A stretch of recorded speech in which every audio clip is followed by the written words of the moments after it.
Hello everyone, welcome to my channel. Today we are going to create this responsive portfolio website using HTML, CSS and JavaScript. The source code is available in the description, and if you like the content, please do like, share and subscribe. Definitely try to visit the channel. There are more awesome websites built using HTML, CSS and JavaScript, React.js as well. And we have added so many animation. We have used a lot of JavaScript libraries like AOS, animation and typing JavaScript. So definitely try to visit the channel. And now let's go through the website. You can see the hover effect on the navbar, the color change effect, and you can see the hover effect on the social media icons, and you can see the box shadow effect around the navbar, and you can see the hover effect, as well as you can see the color change, background color change and hover effect on the button. Then you can see the bar design using HTML, CSS and JavaScript, so that we can be able to mention the proficiency at that particular work. We can see here. Then we have added some icons to represent the things that we do, that is web developer, mobile developer, networking and debugging. And you can see the projects here. You can see the hover effect on the button. Then you can see the projects. You can see the hover effect on the demo button. You can see how neatly we have given the background color to the entire project work. Then you can see here two more projects, demo buttons. Then we have the contact me form, name, email and message, and you can see the hover effect on the button, and the footer with social media icons. This entire website is also available in mobile and tab version. That is, it is entirely responsive website. Let me show you that. This is the desktop view of the website as you've seen before. Now let's try to go to see the tab version and mobile version of the website. You can see this is the mobile version of the website, how neatly they are aligned, the projects as well as the contact me form. You can see how neatly they have all been aligned. You can see this is the navigational bar, and you can see below support the date, email, our contact details and the social media icons. And you can see the responsiveness of this website, that is moving from one page to the another by clicking on the particular navbar. You can see the project. So this website is entirely responsive, and this entire website is made using HTML, CSS and JavaScript, and the source code is available in the description. If you like the content, please do like, share and subscribe. Definitely try to visit the channel for more amazing front-end works using HTML, CSS and JavaScript as well as React.js. If you have any suggestions for me, please let me know in the description. Please let me know in the comment section, and the source code is available in the description. And definitely try to build this project. Thank you.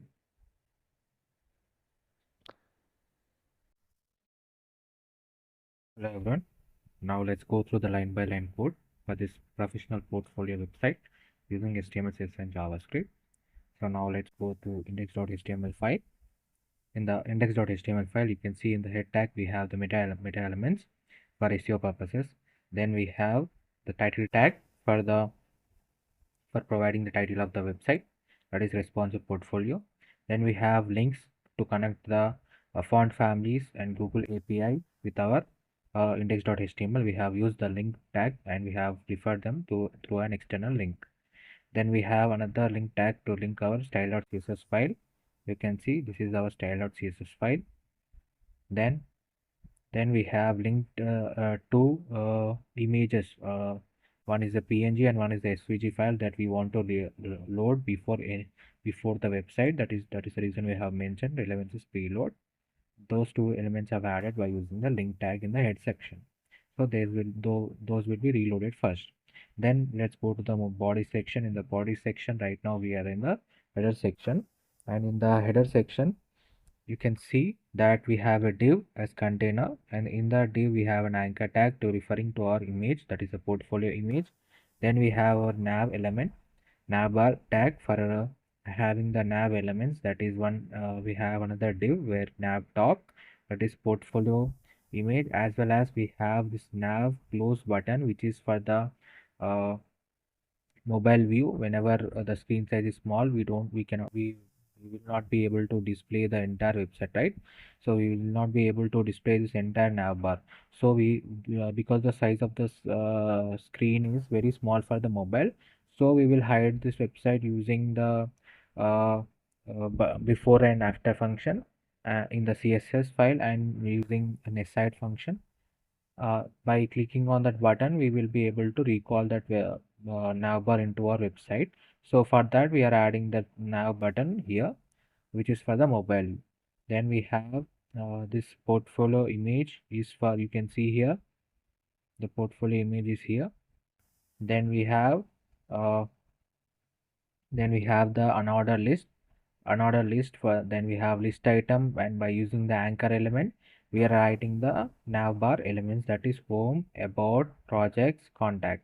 And by adding the h reference, we are moving to that particular section. So whenever you click on this particular button, that is when you click on the home button, you will be moved to the home section. You can see here the home section we have id as home. So for the particular id, whatever id we mention here in the h reference of that particular anchor tag, that for that section we will be moved. So here I am mentioning hashtag home and hashtag about, hashtag project, hashtag contact. Then we have another div, that is to mention the uh, Gmail, email address as well as mobile number. This will also visible in the mobile view. And we have next, we have is the social links, that is our Twitter. By using the another list, we are having the list elements, that is list elements. Then we have anchor element, and we have used the ion icons for this. Here I am linking Twitter, Facebook, Instagram, and YouTube. Then we come to the end of the nav bar. Then we have another button function to open the nav menu button. That is in the mobile version we won't be able to have the entire nav bar, so we'll be adding a menu button. So whenever you click on that menu button, then it will open the menu bar, that is our nav bar. And whenever you click on the cross button, that is mentioned here, you can see this is the close button. So whenever you click on this close button, automatically the menu will close. So next we have an overlay. Then we have header section completes here. So now let's go to the CSS file along with our HTML, so that you can be able to understand each and every section perfectly. Let me show you the image also. So first we will go to the root element. So root is nothing but whenever you want to reuse the values again and again in your website, you don't have to write them every time. You don't have to mention like this HSLA 0%, 100%. It will take a lot of time. So you will mention all those values by giving them particular names, like I mentioned here, that dash dash white. So such values you can mention here, and by using the var element, you can get me show you the var element. Here you can see HTML font family var. Then I'm mentioning the name that I've given, that is ff manrope. So here you can see here ff manrope is the font family that we are using, that is manrope font family. So it will be directly use it at that particular point without having to write this entire value. So such elements are represented in the root element. You can see all the colors I have mentioned here. Then font family, then font sizes I have mentioned. Then I have font weight, that is 700. Then section padding and shadow effects. You can see the shadow effect here also. The box shadow effect, that effect values also I have mentioned here. Then I have radius values, then transition values also I've given. Next we can go to the star, that is the basic values, starting values. Margin padding is 0, box sizing is border box, Then we have list element. For any default list value, there will be default CSS will be applied to those list items. So we are removing those values by using list style equal to none. And for the anchor tag, image tag, span and button, and for the ion icons, we using display is equal to block. And for the anchor tag also we have inherited, that is default value. So here we are giving color inherent, then text declaration is none, is that we will remove the underline. You can see that whenever we are up using anchor tag in the website, you can see that it will have an underline and it will be in the blue color. So those values can be removed by using the text decoration is none. Then for the image also we are mentioning the height is auto. And for input and button and text area, for these three form values we are using background equal to none, border equal to none, font is inherent. Inherent means that the default values that is present, those values will be taken. Then input for the text area width equal to 100%. Button, for the button we are adding cursor pointer. You can see whenever I hover onto the index.html file, you can see the pointer. So pointer value, that is nothing but cursor pointer. And for the ion icons we are using pointer event is none. HTML section, for the entire body of the section, and we are using the font family, font size and scroll behavior is smooth. Then we have body element. For that we are adding the background color, and the color to the color is also added to it. Then we have adding font size and line height. Line height is nothing but, you can see the gap in each and every line is mentioned. Hello, I am Abhiram. Then in the next line we are having some space, and we are based in Russia. So that space is nothing but the line height. The gap between each and every line is nothing but line height. Then we have body.nav active overflow equal to hidden. So whenever the nav bar goes out, the elements are more, then it will be hidden. And this WebKit scroll bar is nothing but the scroll element that we have used. Uh, this is the scroll. This is how you implement scroll bar to your personal website. Then you can give the background color to it, and you can mention the hover effect also. So whenever you hover onto that scroll bar, you can see here this is the scroll bar for the VS Code. You can see that how the background color and the border radius is not given here also. You can see the square box. It is a little bit darker than the scroll bar itself. So those colors you can mention here. And whenever you hover onto it, you can see it glows. So similar way, here also I'm adding scroll bar thumb hover. I want change in color. Just like here, how it changes whenever hover onto it. Next we have the container, that is padding inline is 16 px, then social list displays flex, align items is center, gap is 12 pixels. This social list is nothing but, you can see here the social icons. So here we are using displays flex, and we are having space of 12 pixel between each and every social media icon. Then we have social link. For that we are using font size is 2rem, transition is where transition one, as I shown you on the website. Whenever you hover onto them, the social media icon will move towards upside. The transition effect value is given here. Next we have you can see whenever you hover onto any of the social link, a transition will take place, that it will move towards upside and will change in color to orange color. Then we have section. For the section we are adding padding block, where section padding is added to it. Then width is added to it. Then h1, h2, h3, h4, these are the heading tags, and for those heading tags we are adding the color and we are adding the line height. And for each and every tag we are mentioning the font size values for h1, h2, h3, h4. You can see as the h1 to h6 are the heading values. As you go from h1 to h6, the size of the values, the text will reduce. So here we are giving our own preferential values. Then for the button element, you can see the button element here also. This is the button element. Then for the button element, we are adding color, font size, font weight, border is given 2 pixels solid. Then we are max width is equal to max content. So how much is the content, that much space it can take. So based on the value that you mention here. Then we have padding is given 12 pixel and 28 pixel. You can see 12 pixel is up and down. Then we have 28 pixel left and right. And by using the border radius value, that is border radius, we are having a curved structure to both ends of the button. by using the border radius value. Transition, uh, transition is nothing but whenever you hover onto this button, it will move towards upside, and whenever you hover onto this contact me button, it will change the background color and it will move towards upside. So it is also there. That is hover and focus value. You can see that it will move towards upside, and whenever you hover on button secondary, whenever you hover onto it, it will move, it will change its color. That is the background color will change into orange and it will move towards upside. Then next we have section text. For the section text, font size is given, margin block end is given, then grid list is display grid, gap is equal to 30 pixel. Then you can see here the grid list. This is these two elements are in the grid format, and we are giving the gap between them is given here, that is 30 pixel. Then we have data reveal. For the data reveal option, we are adding the transition effect, uh, transform translate minus 30 pixel. Then we have 30 pixel bottom. This is for the transition data revealing, that will happen whenever we refresh the website.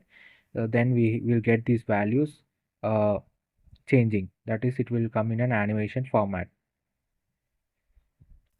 Towards the top it will move for 30 pixel, and bottom value will be from 30 pixel, and left it will come from minus 30 pixel, and x direction it will come from 30 pixel. That means for each and every direction we are moving the elements through a smooth animation. Then we will reveal the data reveal will be happening. Then we have the header element. For the header element, we are position is absolute, that is it will be fixed on the top. Top is 0, left is 0, background color is white, width is 100%, padding block is given. Box shadow effect, you can see the box shadow effect around the nav bar, that is entire header section. You can see the box shadow effect, the shadow around the header section, that is done by using box shadow. Then when header is active, position is fixed, animation is slide in, that is 0.5 second is forward. So whenever you move from one section to another section, the nav bar will be fixed at the top, so it will be available in each and every section, that is given here. Then you can see header container, displays flex, the justify content is space between, and align items is center. So here what we are doing, here we have three elements. One is the logo, one is the nav bar, and one is the social icon list in the entire header section. So by using the flex and space between, we are giving equal space between each and every content, and we are aligning them at exactly at the center of this particular header. You can see they are aligned exactly at the center of the header. Then we can go to nav open button. This is for the mobile version. So whenever we are in the mobile version, we'll get this one. The button will be there available in the main header position, and the nav bar will be invisible. So whenever you click on that button, it will be visible. For that, we are adding the font size and color values. Then we have nav bar, that is fixed. Top is 0, left is minus 300 pixel, and background color is given. Background color and color is given to it. Max width, then width is given. Height, padding block, and displays flex direction is column. And then we have gap is 30 pixel, visibility is hidden. So these all values are given for the mobile version. So it will be, you can see here, left minus 300 pixel means, just imagine that this is the website slide. So what I'm doing, I'm giving minus 300%. That means it will move out of the website, because it is negative value, it will go out of the website, and the visibility is hidden. So whenever you click on the navbar button, that will be visible in the mobile version. Then you can see for the navbar we are adding an active element. By adding this active element, visibility will be visible, and transform translate x is equal to 300 pixel. That is, it will move from minus 300 to 300. That means it is outside of the website. So whenever you click on the nav button, it will move inside of the website, and you can see a small slide effect, and you will be able to see the nav elements, that is home, about, projects, as well as you can see here these values will be revealed. You can see home, about, projects, and contact will be revealed from the left side to right side. That is done here. Then we have nav top, that is displays flex, justify content is space between, align items is center. Next we have nav close button. So whenever you want to close the navbar, you can have a cross symbol that is here by using the ion icon. We are ion icon, we are having the close outline. It will be available in the navbar. So whenever you click on that value, the what will happen is that it will move the back towards the back section. That is, it will become minus 300 again. It will navbar will move out of the section. Then we have nav close button, ion icon. For that we are having the stroke width, which is the width of the icon. And whenever we over onto the nav close button, you can see the background color is changed. Then nav bar list, for that we are adding auto. Then nav bar link, this is for the mobile versions. Then we have the contact link. Uh, Contact link transition, you can see for the contact link, this is the contact me button. So whenever you hover onto this button, the background color will change and it will move towards upside. That values are mentioned here. Then we have overlay, that is fixed, top is 0, left is 0, width is 100%, height is 100%, background color is 1, pointer events is none, opacity is 0, transition is where. You can see here this image is actually hovering onto another image, that is nothing but uh, overlay. You can say overlay. And for that overlay we have this 250 plus projects done. This value is given. So by using this overlay we are able to fix the position and we are able to arrange the element onto it. That is our portfolio image.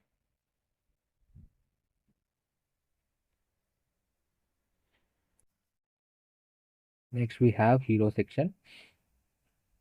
Just 1 second, let me show you the hero section. So here we are in the main section, and in the main section we are in the hero section. In the hero section we have figure, that is the portfolio image, and hero shapes SVG file that we have. Next we have hero content. In the div we have h1 element to represent the I am front-end developer, and paragraph element to mention the small information about the work that I am doing, and I am using another div element to have both of my buttons, that is my projects and contact me buttons. This is the hero section, and for that only we have talked about the button system.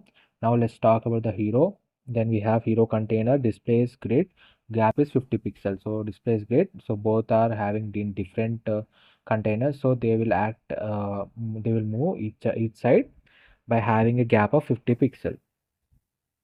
Then we have hero banner, position is relative, max width is max content, margin inline is auto.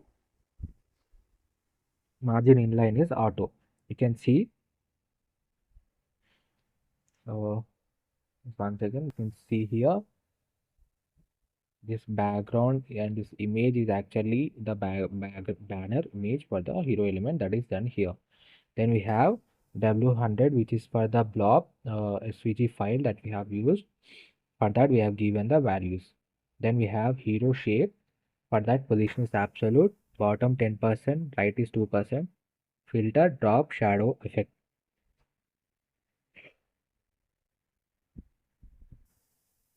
Then you can see next.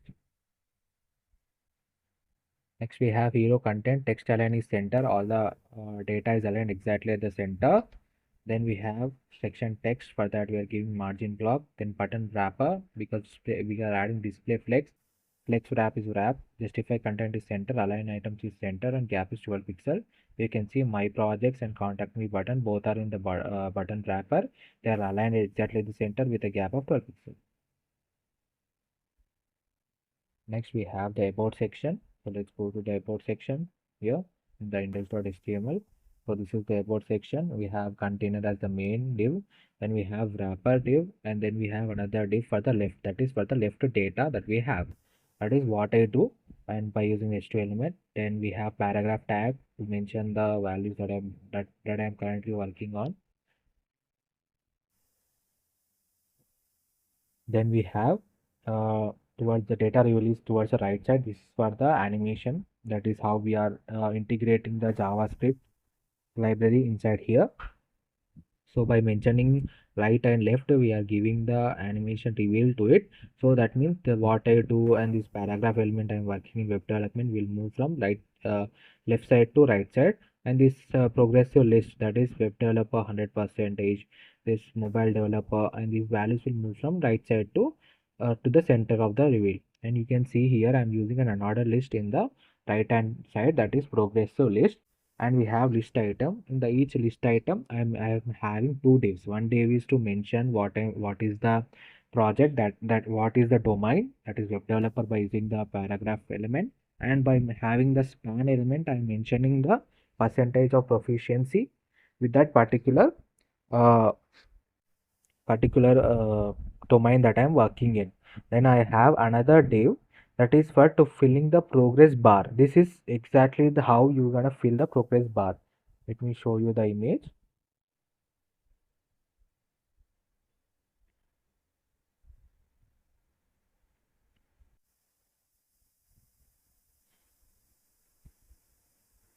Just one second.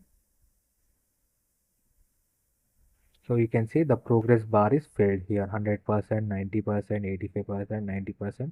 So this progress bar is done here.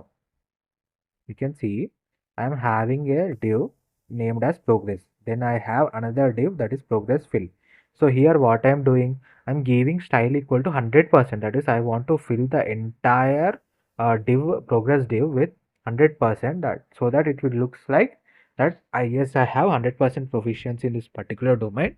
So I'm filling it with equal to 100%. Here I'm giving the width, and I'm adding the background color. You can see in the same color we have this value, that is the progress bar, that spreads across the entire progress div, and we are showcasing that it is 100%. So similar way, if we are copying the same element progress item again, here you can see for the mobile developer I only have 90% proficiency. So what I'm doing, I am 80% proficiency, so I am mentioning width is equal to 80%, and you can see I am providing the background color is here. So by providing that, I am telling that in the entire progress div I only have 90% of proficiency, so that this is how you represent it. Then similarly, you can copy again the list progress item two more times for two more elements, that is networking and debugging. And then we have uh, another div element, that is grid list. And this another list element, that is grid list, is actually the same things that we have done above, that is the four things that the person is good at, that is web developer, mobile developer, networking and debugging. We are here using svg files here and mentioning what we do in that particular order. That list is done here by using the unordered list again, and we are calling it, giving it last name as grid list. And here you can see we are using list item. In that list item we have div, main div, that says about card, and we have another div for adding the icon svg, that is image, and we have h3 element for adding the name of the, that is the title, and paragraph element to mention the information about that particular domain. And this same thing is copied again for 4 times, so here you can be able to get for the 4 elements that we have. You can see here we have web developer, mobile developer, networking and debugging. And now let's go to the CSS file. About wrapper displays grid, gap is 50 pixel, margin block and is called 70 pixel. You can see by adding the grid element, we are aligning both elements in the row format, and we are having a gap of 50 pixel each between each of them. Then we have progress list, and for the progress list we have label wrapper, that is display flex, space between, justify condition space between, align items is center, margin block and is 4 pixel. You can see the progress list is nothing but this is the progress list, right? Web developer, mobile developer, networking and debugging. So we are aligning each of them one after the another, and we are having space between each and every one. You can see the space between each and every one. Then we have progress item, not last child, margin block end is given to it. Then we have progress bar. For that, background color is black color. You can see that is the basic color that we are given. You can see this black color, that is the graded color first we giving as default value to it. Then we have border radius is rounded border radius. You can see we have curved edges like tube, small curved tube. Then we have progress field, height is inherent. Then about card, text align is center. You can see for the about card, that is this is the about card, all the elements are aligned exactly at the center. The icon, the title and the data, you can see they are all aligned exactly at the center. Next we have card icon. For that we are giving max width and margin inline. And for the about card, card title margin block is even. For the block card also we are giving the margin. Then uh, then we can go to the project section. So now let's go to the project section. I hope you understand everything. So now right now we are in the project section. The project section we have the main div, that is the container div. You can see here. Then we have another div, that is title wrapper, and we are using data reveal is top. That is from top side to down side the animation will take place. In that we have a div to mention our latest projects and paragraph element to mention check out the latest fully interactive projects. Then we have anchor tag, that is the buttons to see all the projects. Let me show you the image.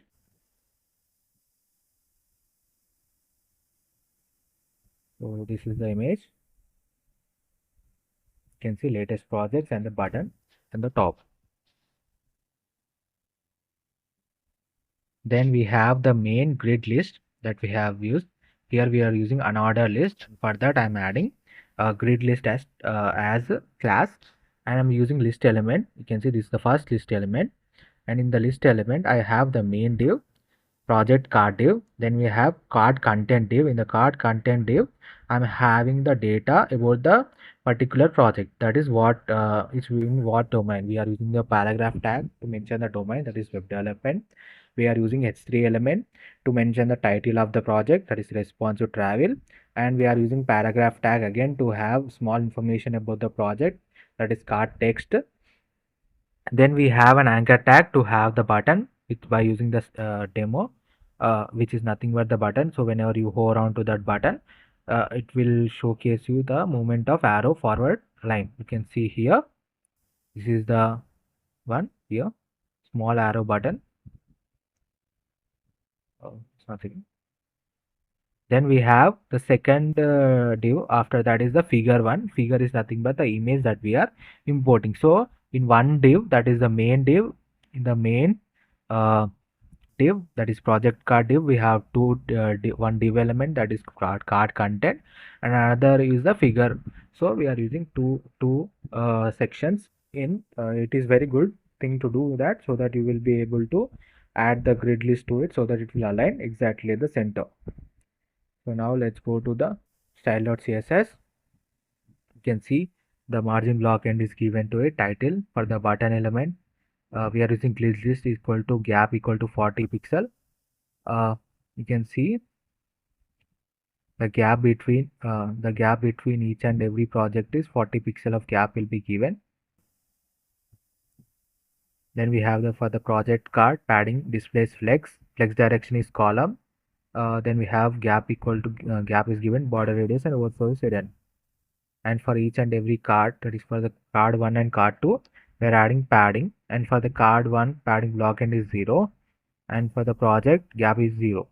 And card tag, card title, we are adding the margin and font values to it. And uh, you can see that next we have is the project button tx. For that we are adding displays flex, align items is center, gap is 5 pixel, font size and transition is given to it. For the button, let me show you that blur. You can see here we have demo button. For that we are adding it. Just little bit blur image I have here. Next we have is the contact section. Now let's go to the same list element that we have done for the first one, project card. We are copying the code and we are changing the values for 4 more times. You can see the exact one, we are just changing the values, the data values, that's all, so that we can be able to get the project values.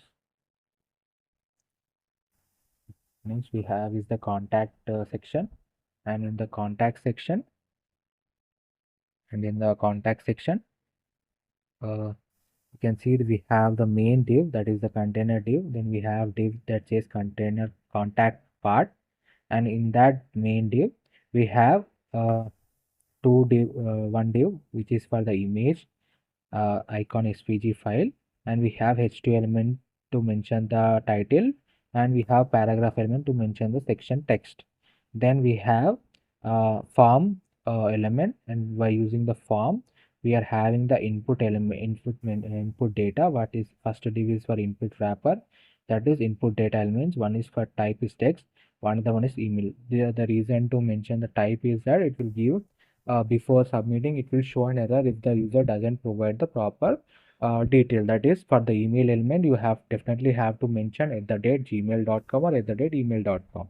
If the user doesn't provide such information, it will show an error in the form submission. So that is one of the validation, that is the reason it is good thing to always add the type function to the input elements.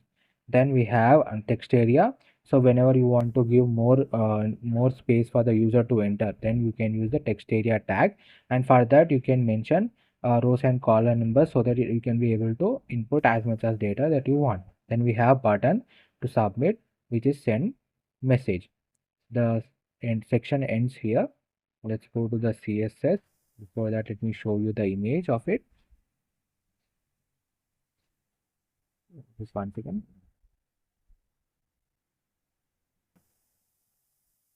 So this is the contact form. You can see the icon image, the contact title, and section text is in one section, and we have another section, that is form section. So now let's go to the CSS contact, and we have the contact card. For that we are giving the background color, padding, border radius is given to it, displays grid, gap is 40 pixel.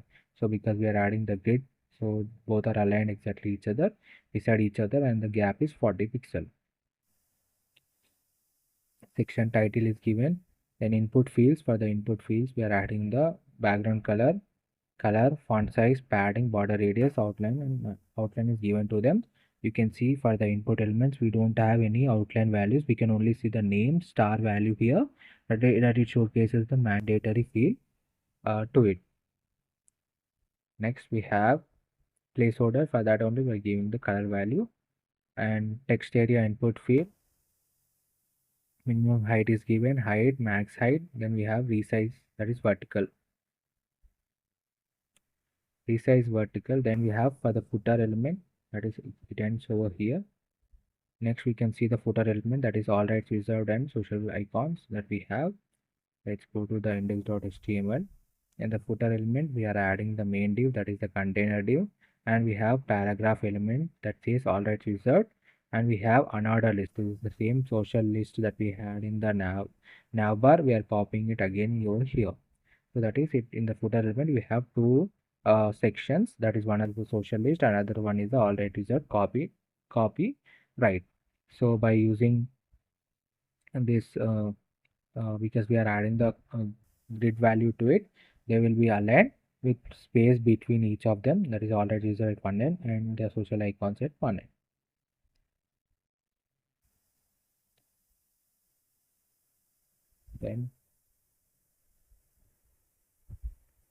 Then we have the responsive web design. So by using the date media and mentioning the maximum or minimum size of the particular screen size, we are able to add the have the small changes to the values that we have already written. The above values are these all values are for the desktop version. So from here on we're gonna change those values. Only small values will be changing, like padding values or font size values. These values will change because in the lesser screen size we don't want the text to be in huge text. We want the text to be in small size based on the size of the screen. So by using the date media function we do it. Minimum width is, that is for 575 pixel and above screen size. For those these values will apply. The maximum width and margin inline. Then for the project card, padding is equal to 60 pixel, and contact card padding equal to 60 pixel. You can see this minimum height is 768 pixel. It is for 768 pixel and above. That is for the desktop version also. It will apply. Container maximum width is 720 pixel. The section title we are adding the FS5 values changing. That is font size values changed to 2rem. And grid list is grid template column 1FR. That is one at a time. It will be displayed. And title wrapper, space between and center. Then we have project button. The minimum width is maximum content. Next we have contact. You can see these all values we have already written. Just changing the values, gap values will be changing, or we are adding the display values to it. You can see for the container, footer container also we are using space between and center. This is exactly for the, you can see that is how we are getting this gap over here, and we are aligning both of them at each ends. Next we have 992 and above. This is for the desktop view. For that we are adding the root container and nav open button and nav bar top. These all values we are changing. There are not huge changes in the values codes. We are changing small values like font size values, color values we are changing. Most of the time that is only taking place. It is similar to the desktop code that I have already written. So this responsive nav design is nothing but by changing the small values, that is font size values or display values, that is in the desktop version we have lot of space, so we can have display flex and you can have space between, so that one element beside another element can have. But in the mobile version the screen size is less, so we have to mention display, that is flex directions column, so one element below that another element will be displayed. So, and we don't want that huge size. We want only 80% of the screen size to be taken. That size only can be allocated to a particular section. That values are updated here. And for grid template column, repeat 4. You can see 4 elements will be repeated in the about section. This is for the desktop version. Next, we can see the minimum width is 200 pixels. This is also for the desktop and above version. Above screen size, you can see. This is also for the above screen size values only.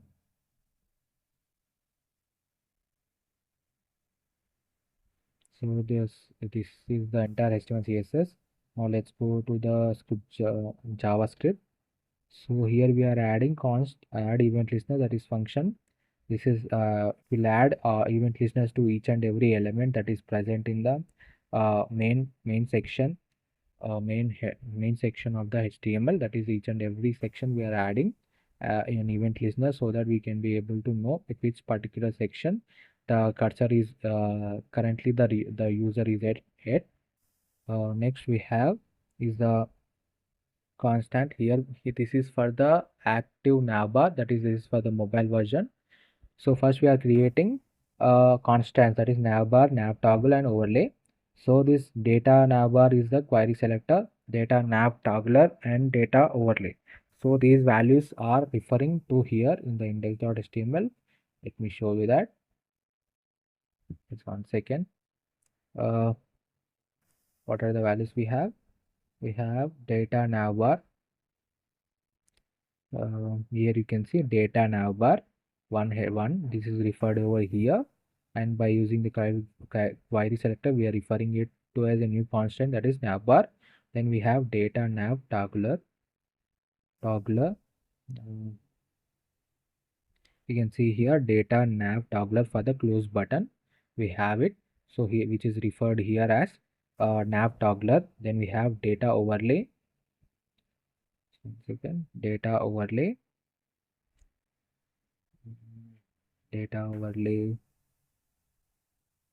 here you can see we have the data overlay here. This is the empty div that we are using, which is referred over here as overlay. So what we are doing is that we are creating another constant, that is toggle navbar, and we are adding a function navbar that classes the toggle active, overlay dot classes the toggle active, document dot body dot classes the toggle nav active. So what we are doing is that, so whenever you click on the nav button, so whenever you will in the mobile version, whenever you click on the nav button, so what will happen is that it will add the nav active list to the nav bar, and the nav active list we have the values as visibilities. You can see here. One second, let me show you it so that you will be able to understand it perfectly. Here we added nav element. Second, wait. You can see here nav active. So we are adding this nav bar active to the nav bar. So what will happen? Visibility will be visible. That is, it will move, transform, translate x equal to 300 pixels. So it will move from outside to inside, which is invisible to the human eye, and it will come inside of the screen size so that it will be visible to us. That nav bar is visible to us because whenever you click on that nav button, and that last is the toggle nav menu. So whenever you click on the data nav toggler, that is the second button, that is nav close or nav close button. So what will happen? It will change, it will remove this nav active, because toggle means that it will add as well as it will remove based on the click on that particular button. That is the reason we are added data nav toggler is the same reference that we have given for both the menu icon. You can see menu outline, this is for the menu icon we are given, and for also for the close icon also we have given the same value. You can see close outline also we are giving data nav toggler. So toggle means that it will add and remove based on the click on that particular button. That is, when you click on the menu button, it will add the nav active, and when you click on the cross button, it will close the nav bar. So that is added here by adding the add event listeners. Okay, that is click value. Then we have header value. For the, we want the header to be fixed on top as we scroll uh, towards the downside. Like I'm scrolling like this, we don't want the nav bar to disappear, we want the nav bar to be fixed. So for that we are adding the event listener to the windows. This is it will be only active for the windows OS. Here we are using is that whenever it is scrolling, that is 100, then we are adding the active to it, and whenever else it is we are removing that active button to it. So this is nothing but whenever in the first section, in the front section, in the home section, then it will be removed. The class list will not be added to the header section, so it will be stayed but that particular place. So whenever it moves from one section to another section, we are adding an active class list uh, to the header section. So what will happen? The navbar will be fixed at the top of that particular website, and it will stick at that particular point. We will be able to see the navbar even when we are scrolling towards the downer sections. So that is done here by using this simpler code. Then we have is the data reveal. This is data reveal. This is by using how the animation take place. The information, the sections will move from top side animation or left side animation or right side animation that we have added. It will take place by using this JavaScript code. So here we are adding two creating two constant, that is reveal elements, reveal delay elements. Here we have data reveal and data reveal delay. Query selector all. So for all these values we have added data reveal and data reveal elements. uh, you can see data overlay. Mm, you can see here data reveal is top, data reveal here also is top, and we have data reveal delay 0.25 seconds. So we are referring these values over here in the script.js file. So you can see that we are referring these two values and we are giving them reveal elements and reveal delay elements as two new constants that we are creating. And we are creating a constant as reveal, and we are adding a function that for every value, that is for every time the data reveal or data reveal delay is shown in the website, whenever we are scrolling to the website, it will be getting those values by using by getting those values, inner HTML values. We are adding a class list that is reveal. So what will happen, this revealed, it will showcase that value, that is we want to what we want the data reveal to take place from top to bottom. So we want the image to come from top side to bottom side, and it should take its place, that the revelation will take place by using this the for and if loop condition that we are given. And whenever and we want to have some particular delay of seconds, right? We don't want it to be plunked out right on the top. So for that we are adding the for loop to it. That is, we are adding the delay elements, and we are taking those values and we are adding the transition delay to the particular element. You can see the transition delay value is already mentioned in the HTML itself. That is data reveal delay 0.25 seconds. That code is given here. And for that purpose only we are adding the script elements. One script is for the main JavaScript file, and the second script is for the unpack uni icons. And these icons we are adding, we are linking to our index.html file. So this is the website, the entire source code, that the entire code I've explained you, and this is the website that is built. So you can see the nav bars, you can see the section elements. Then we have projects. You can see the projects, how they are aligned, and you can see the contact form and contact data, how we added the SVG files, the button hover effects, the hover effect on the social media icons. So this entire website source code will be available in the description. If you like the content, definitely try to visit the channel for more amazing content, and try to, if you like the content, please do like, share and subscribe. We are very close to reaching uh, to 4,000 hours of watch hour. So I request you, please watch the videos. It takes lot of effects to building it.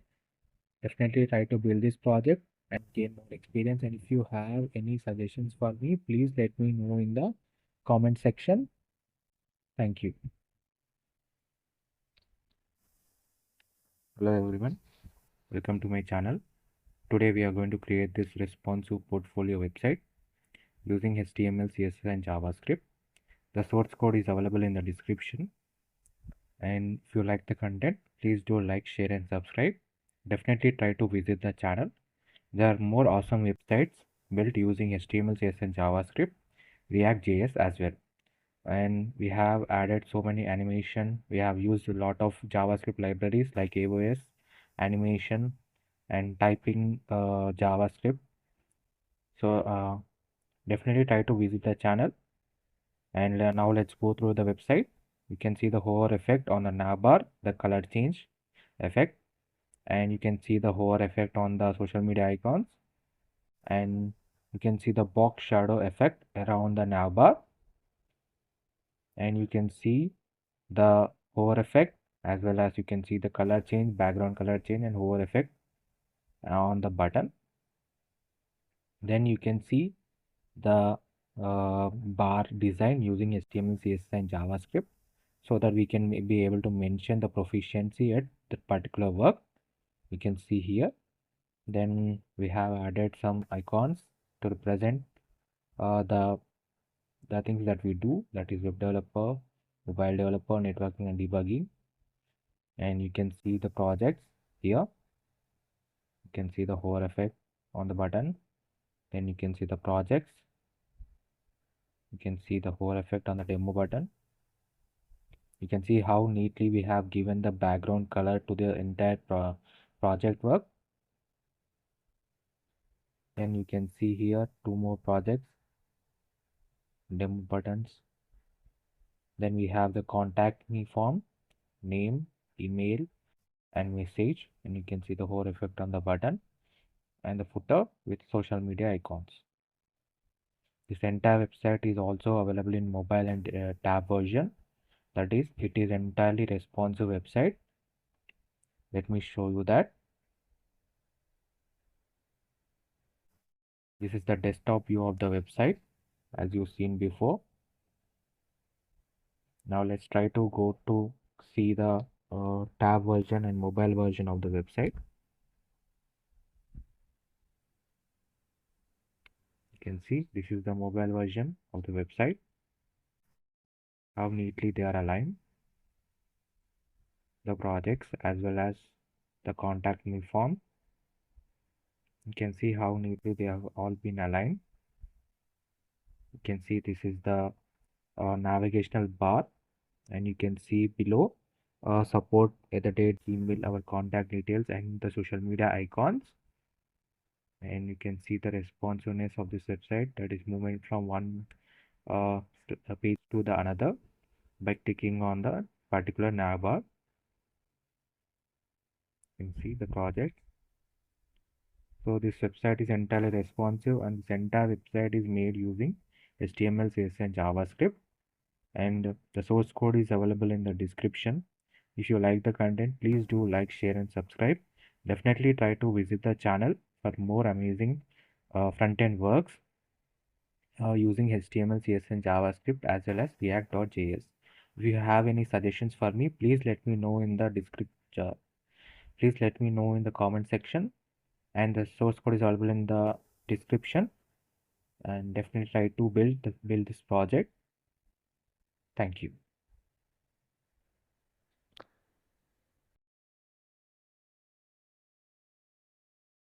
Hello everyone, welcome to my channel. Today we are going to create this responsive portfolio website using HTML, CSS, and JavaScript. The source code is available in the description. If you like the content, please do like, share, and subscribe. So now let's go through each and every slide. Right now we are in the home section, the navbar section. You can see the hover effect on the nav links, skills, contact, and download CV button. Then you can see the text, and you can see the space between each and how they are aligned perfectly, and you can see the hover effect. And by using the border radius, we are able to have this curve at the edges.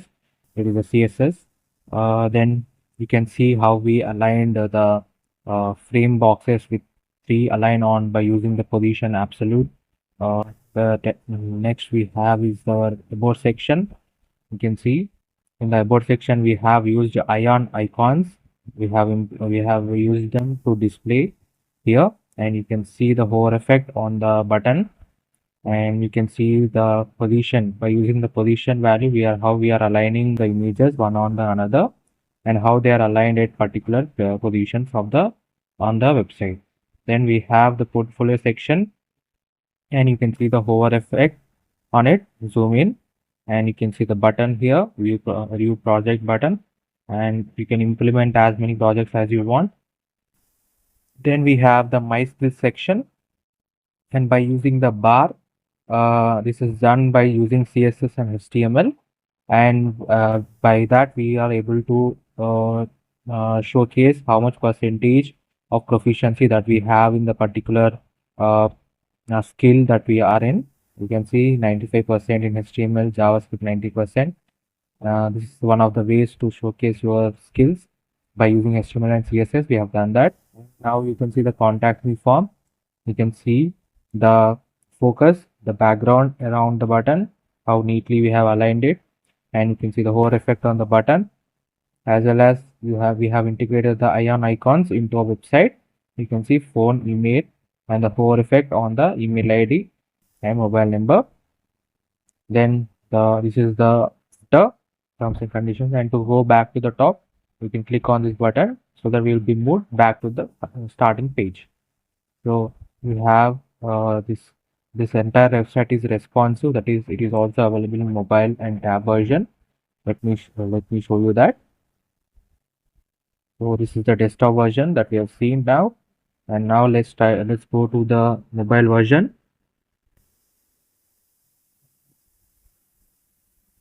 This is the mobile version of the website. You can see how neatly they are aligned in the mobile screen size, based on mobile screen size. And you can see the menu bar here. This is the menu bar, and you can see how we are able to move from one tab to the another tab, that is one section to the another section, by clicking on the menu element. And we have you can see how the smooth animation effect, and everything is aligned perfectly. The source code is available in the description. If you want to create such amazing projects and learn web development, definitely try to visit the channel and try to build these projects on your own. The source code is also available for any queries. You can go through the source code and try to learn how I have aligned all the HTML, CSS, and JavaScript for creating such an amazing website. And if you have any suggestions for me, please let me know in the comment section. And thank you so much for watching this. The full tutorials, line by line code explanations are available on my channel. Definitely try to visit the channel. Thank you.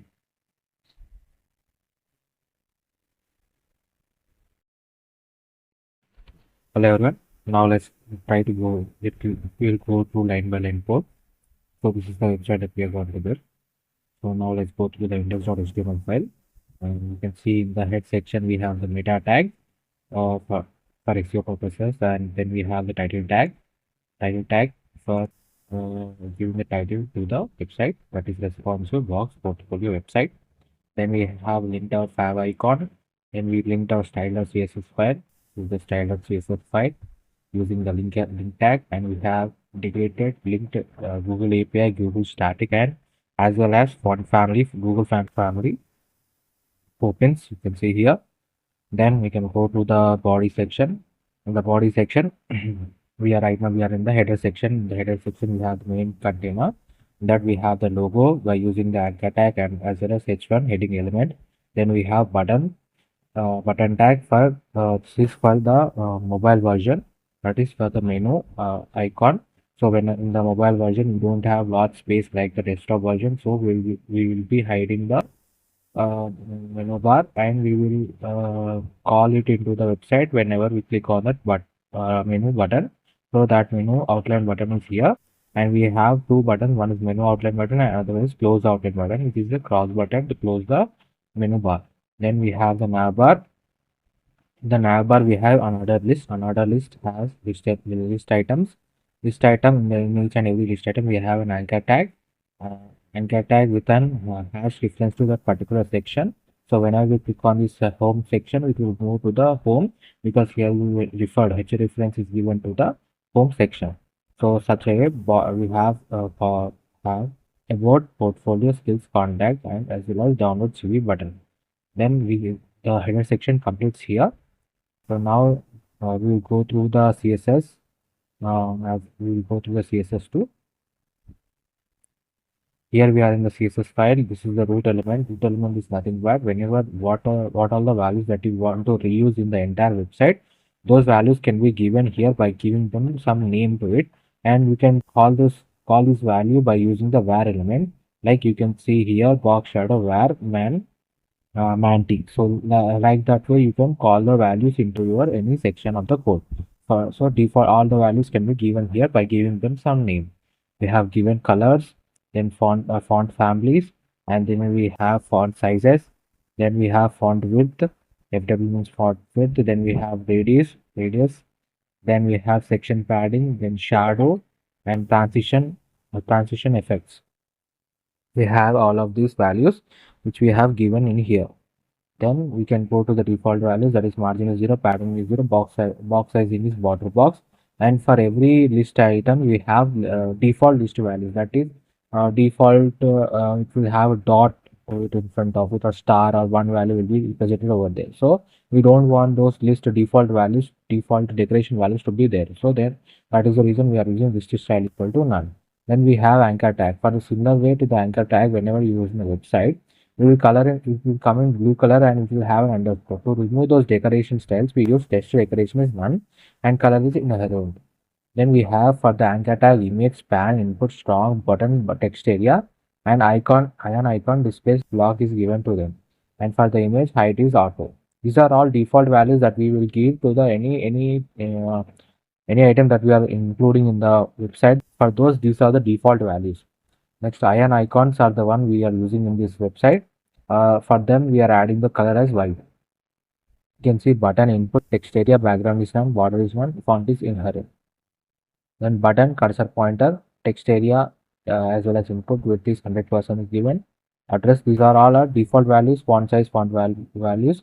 And for the body, this is the main body section. For that, we are giving background color and color, font size, line height. Line height is nothing but you can see in the home section the gap between each and every the gap between line to line is nothing but the line height. Then we have focus visible. WebKit scroll bar is nothing but how we can include the scroll bar also to your website. Like we have integrated this VS Code, you can see towards the right hand side we have a scroll bar, and by whenever we hover onto it, we can see the changing color that it will come to a little bit light color. That is nothing but WebKit scroll bar thumb hover. So whenever we hover, we will get light color on the scroll bar. Next we have is container. For that we are giving a padding line. And for the button we are taking color is white. Then font family is given to it. Font size, font weight, max weight is max content. So whatever the content size you can see here. Higher means small content. So we have small information. The size of the button is small. Download CV is takes more space. So we have big sized button. That is how we give max width is equal to max content. So whatever the content is based on that, the value will be given to it. And border radius is 50 pixel, and you can see by giving border radius 50 pixel, we have curved edges to the buttons both at both ends. Then you can go button primary is blue in color and button primary blue hover. When we hover on it, we get an orange color to it. And image cover values are given. Section subtitle. Section subtitle are the headings. Uh, next we have is H2 H3 elements. For heading elements, we are given color, font family, font weight, and line height is given to them. H2 H3 elements are having different font sizes. Then we can go to the header section. You can see header section, header position is fixed. That is the reason it is fixed at the top of the entire desktop. Padding block is 15 pixel. Then we have width is 100%, background color is given to it, height, box shadow, overflow is hidden, transition zoom is equal to 4. You can see the header which is fixed on the top of the website. Next we have header nav active. For it we have height is 335 pixel, transition duration is 0.3 second. Header container displays flex, justify content is a space between align item to center. So this container is nothing but the container is the one which holds the nav bar. You can see div container. In this container only we have the logo, we have the buttons, and we have the entire nav bar and download CV also. So what we are doing is that we are giving display flex, justify content space between. Because of that, we are having the both details are having the space between them and they are aligned exactly at the center of the header section. Next logo, for the logo we are giving color, font family, and font size. Then nav toggle button, this nav toggle button close button, the display will be none to it, and whenever we're gonna click, this is for the mobile version, right? So in the mobile version we don't have large space. You can see like we will be having this much small space like the portfolio master. You can see this how we are giving information here on the left side. So this will be the font size. So we cannot have the entire navbar to be displayed on the top because it will take a lot of space. So we don't have that space. So what we are doing, we are not keep an equal menu icon. Like I'm hovering onto this button here, we will be having a menu icon, and whenever we click on that menu icon, what will happen is that it will trigger a JavaScript code. You can see here. So whenever we are taking const header, we are calling the header, referring the header here by creating a const header, and we are creating nav data toggle button over here.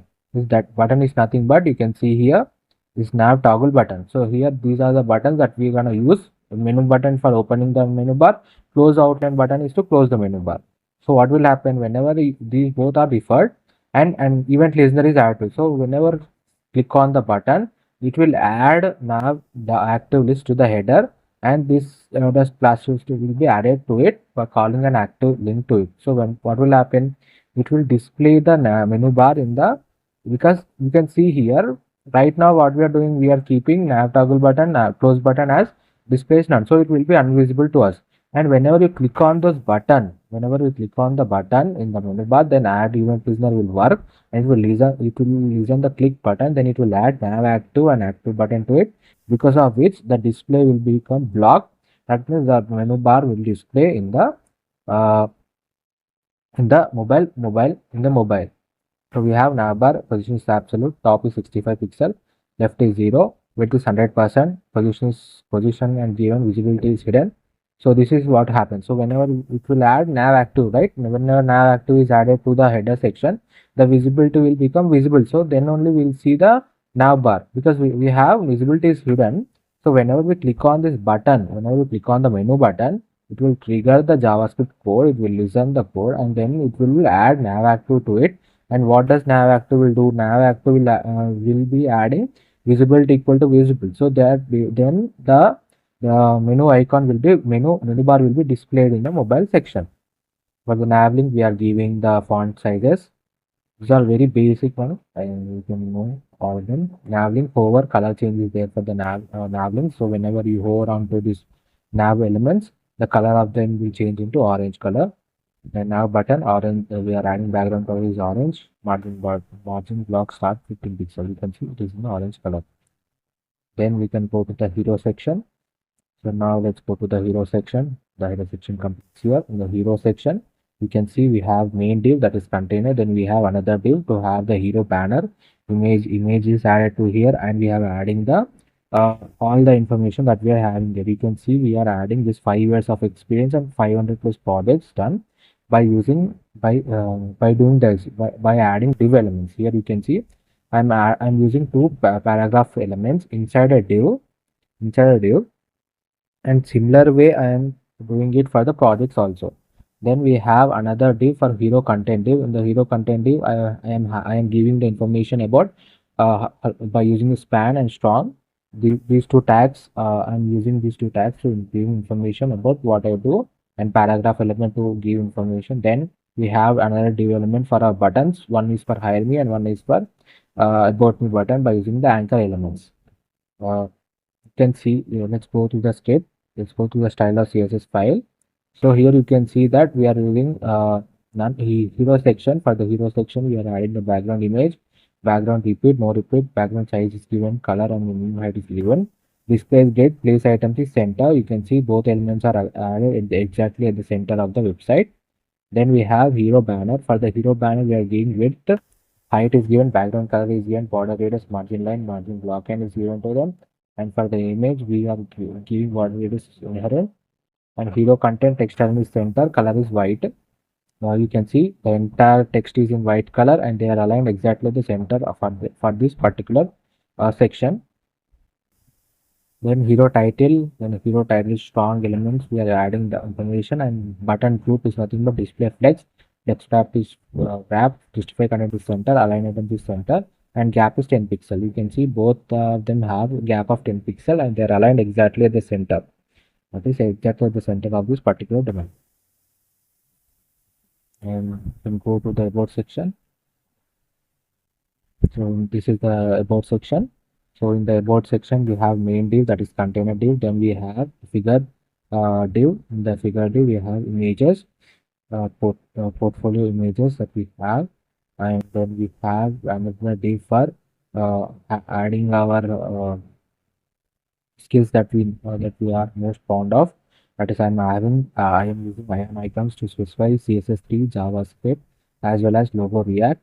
Then I am having about content, another div. In that div, I am adding by using the paragraph H2 elements, I am adding the information about me, and I am adding an anchor tag to add my portfolio, to view my portfolio button. And whenever you click on this button, you will move to the portfolio section because I have added H reference to it. So you can see the about me section. Here is the about me section, and you can see how images are hovering onto each other by the positions. And this is the one we are building. You can go through the CSS now. You can see it displays none. Then about padding is 120 pixel. About banner, we are having a background color, border radius is given to it, margin block is 30 pixel.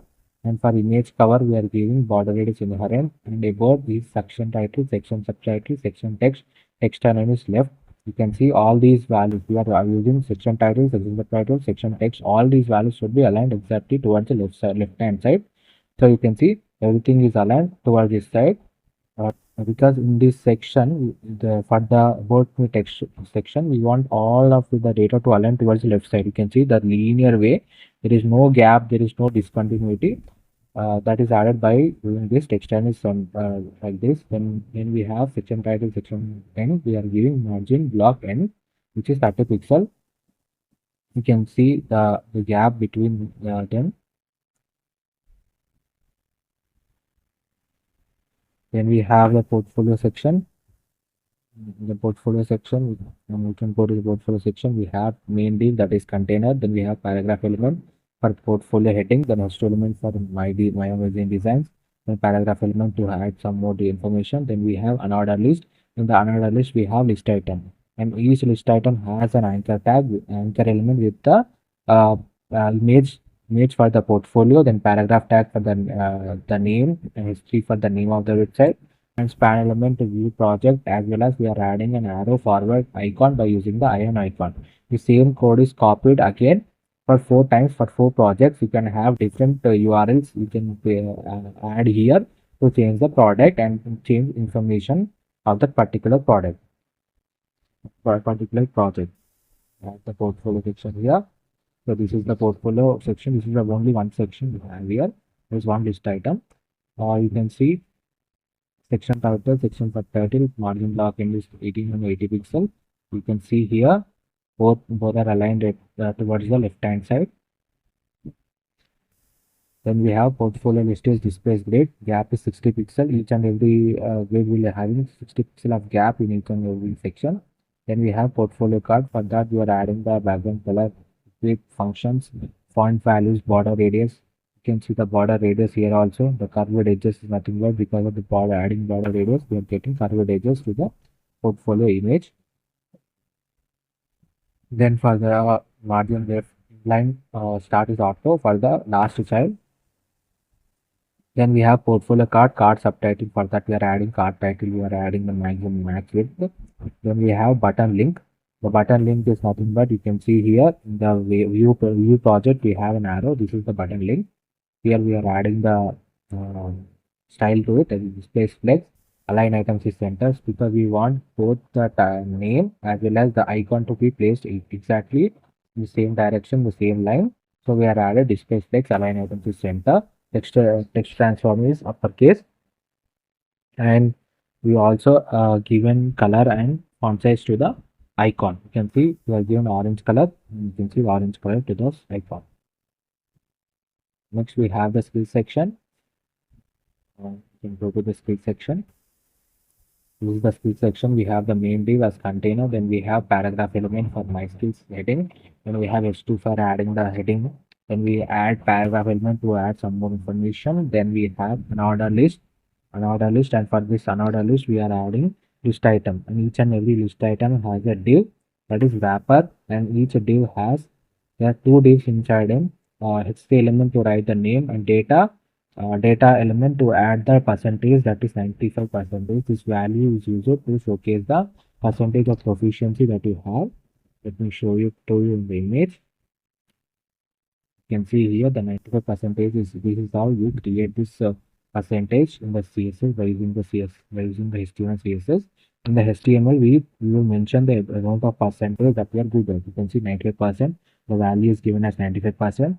And you can see for the wrapper we are giving width equal to 90. This is how you mention the width of the particular bar, and by mentioning that particular bar width, that is nothing but the proficiency in that particular one. You have 95%, so I am giving 95%. A similar code is copied again for 4 times, for the 6 times for 6 skills that are given, and for each one we are changing the width value as well as the value, as well as for the width value, the style for the wrapper element. You can go to the style.css file. In the skill section, the title and section text is given, they are aligned exactly at the center, and below it we are giving the margin to them. Then we have section list, which is displays grid, and gap is 25 pixel. You can see they are aligned in a grid format with a gap of 25 pixel each. Then we have wrapper. For the wrapper we are adding displays flex, justify content is space between, align items is center. You can see the wrapper is this one, the HTML, and the 95%, this line is nothing but the wrapper. Then we have, because we are adding space between, you can see HTML is at 1 end, 95% is at 1 end. When section title and section data, we are giving color, font size, font value. And for the skills progress box, we are giving background color, Height is 8 pixel and border radius is given to it. Because of the border radius only, we have this curved cylindrical bar to us. Skill progress, we are giving background color and border radius is inherent. Height is 100%. Next, we can go to the contact section. In the contact section, we can see uh, the, the contact section. We have main container div, and then we have another div that is contact card div. In that paragraph element, HTML element is used for the heading. Then we have div as wrapper. Inside div, we have form for inputting input elements for text, email. Then we have text area for adding message. Then we have button element for the send message button. Then we always try to have the type function type uh, first.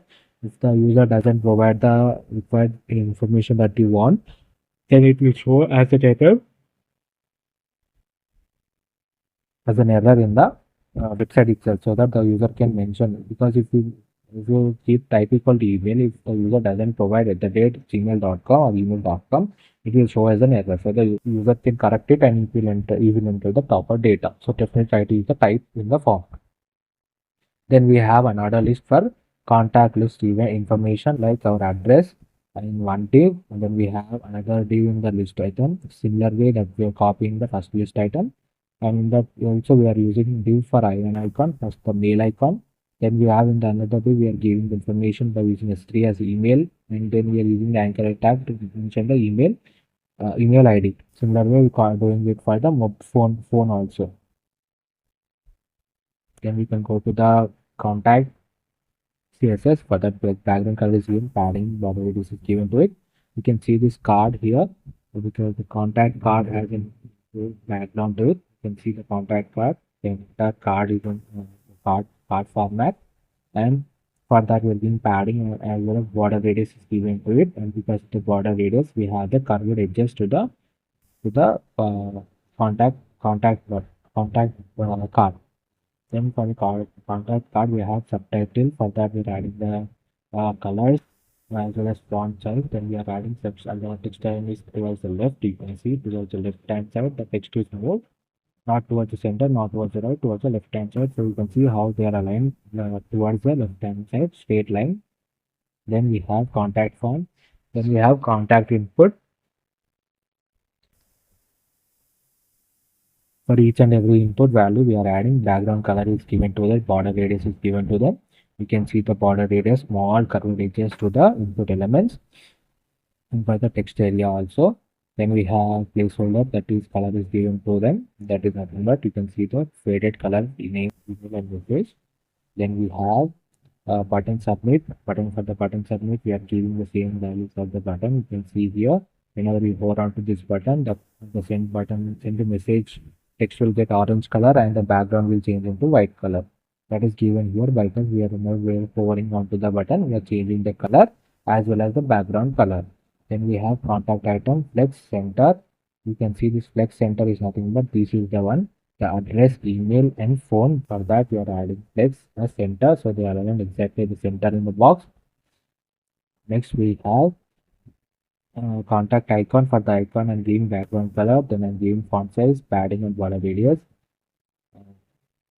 That then we can go to the contact link, that whenever we hover onto it, it will show white color. You can see for the email as well as for the phone, whenever you hover onto this email ID and phone number, it will change color into bright white color. Here we have the footer section. You can see the footer section. Inside we have main div, that is container div. Then we have paragraph element for all types result.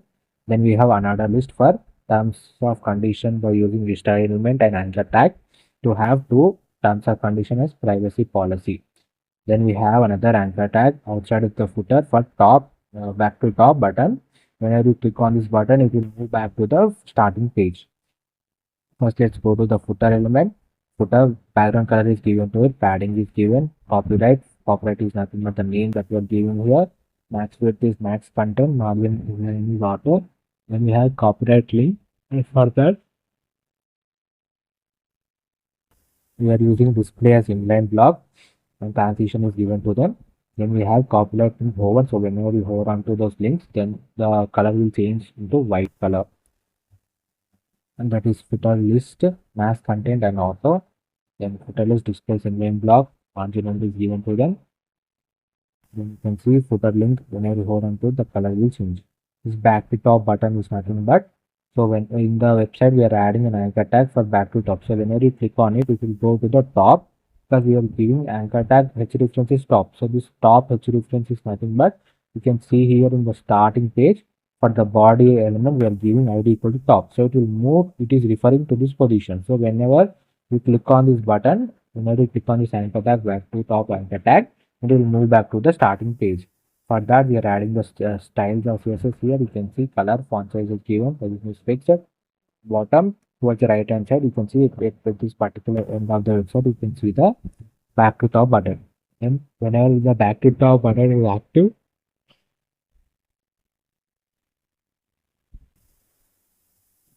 after you can see right equal to -5 pixel, opacity is 1, visibility is visible, then it will be visible to whenever we are in the home section, that is in the first section of the website, it will be invisible to us. It will not be shown in the website. And whenever we move to the next section, like in the about section, then we will be able to see that, because we will add an active button to it back to top. Then we have after effect, and for the after effect, top equal to 10 pixel, left is equal to calculate 100%. We move to the top side for first slide whenever we add after effect to it.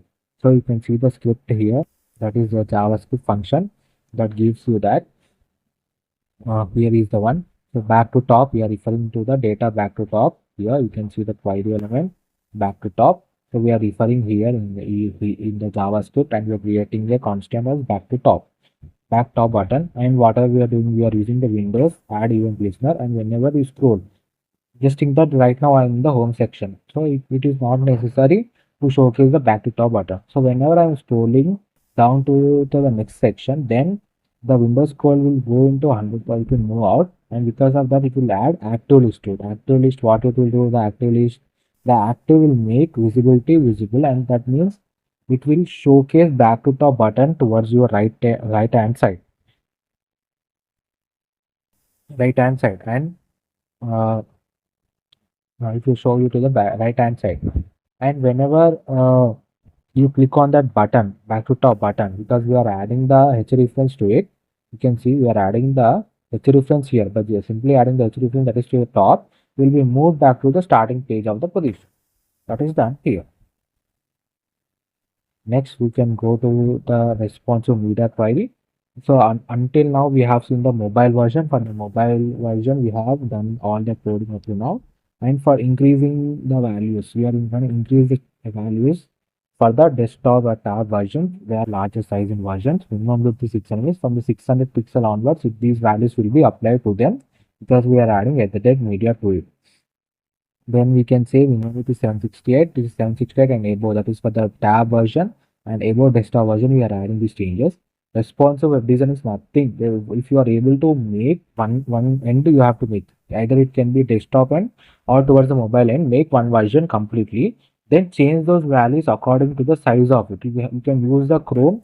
By using the Chrome inspect function also, you can be able to know how much amount of value if you have changed. That font size is too big for the mobile version, so let me reduce this font size. The images are aligning in the horizontal side. I want them to be aligned in the vertical direction, because they should be displayed in the mobile version. I don't want them to be go outside of the mobile version, so it looks bad. So to make that, we are going to make display grid. Then flex direction, we are grid or flex direction we are using. Then display flex, then we are using flex direction column. So all the values will be aligned in the column direction, that is towards the vertical direction. Such values are changed. So there is nothing difficulty in doing anything, but first you have to master a way that you have to complete perfectly either mobile version or desktop version. Then you can change the values. These all values you can see. Grid template column we are using one. Only one will be displayed in the desktop version. In the mobile version, it will display lot. Then we can see 992. This is for the main desktop version. You can see the font size values are changing towards the 6.4, 3.5, because we in the desktop version we want the data to be in huge, right, in big case, so that we can be able to see them perfectly. So for that purpose only we are having we are changing the font size values to higher values. Then you can see the container nav toggle button, because we don't want nav toggle button to be visible in the desktop version. We only want it to be visible in the mobile version, so that whenever we click on it, the menu bar can be visible. So we are using displays none. You can see these are values are very simple values. The changes will take place only in the display. You can see display flex, align items to center. We are aligning all those values in center. Uh, in the mobile version, we cannot have the entire navbar in the mobile top bar. So that is the reason we are hiding it towards the left hand side or towards the right hand side, using hidden using after we are doing it. That is one of the CSS important things before and after. Display functions like flex, grid. Then you also need to learn position values. That is position absolute, position is relative. These are the main topics in CSS. They give a lot of knowledge to you.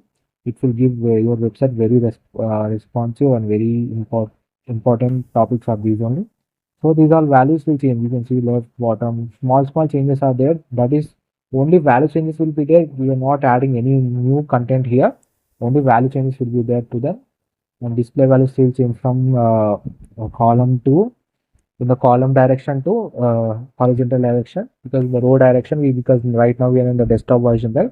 So we have a lot of space, so we want them to align in the row direction itself. You can see display grid with template column is given and align items is center. You can see these all values, they are just small change in values. That's all. We are not adding any new values to it. We are just changing the values based on the size of the screen. So that's all. This is the entire website that we're gonna build. This is the home section. This is the about section. Then we have the portfolio section and skill section. Then we have the contact section. Go back to the home. So if you like the content, please do like, share, and subscribe. It takes really lot of time and efforts for explaining you, for creating this website, and for also explaining this website line by line code. Definitely try to let me know if you have any suggestions in the comment section. The source code is available in the description. If you like the content, please do like, share, and subscribe. Thank you. Hello everyone, welcome to my channel. Today we are going to create this responsive portfolio website using HTML, CSS, and JavaScript. The source code is available in the description. If you like the content, please do like, share, and subscribe. So now let's go through each and every slide. Right now we are in the home section, the navbar section. You can see the hover effect on the nav links, skills, contact, and download CV button. Then you can see the text, and you can see the space between each and how they are aligned perfectly.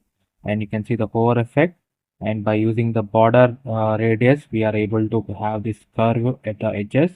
It is a CSS. Then you can see how we aligned the frame boxes with 3 align on by using the position absolute. Next we have is the about section. You can see in the about section we have used ion icons. We have used them to display here, and you can see the hover effect on the button, and you can see the position. By using the position value, how we are aligning the images one on the another, and how they are aligned at particular positions of the on the website. Then we have the portfolio section, and you can see the hover effect on it. Zoom in, and you can see the button here, view project button, and you can implement as many projects as you want. Then we have the my skills section, and by using the bar, this is done by using CSS and HTML, and by that we are able to showcase how much percentage of proficiency that we have in the particular uh, skill that we are in. You can see 95% in HTML, JavaScript 90%. This is one of the ways to showcase your skills by using HTML and CSS. We have done that. Now you can see the contact me form.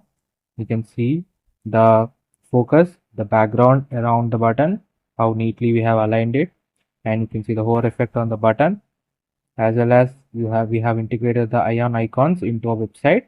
You can see phone, email, and the hover effect on the email ID and mobile number. Then this is the terms and conditions. And to go back to the top, we can click on this button so that we will be moved back to the starting page. So we have this entire website is responsive, that is it is also available in mobile and tab version. Let me show you that. So this is the desktop version that we have seen now, and now let's go to the mobile version.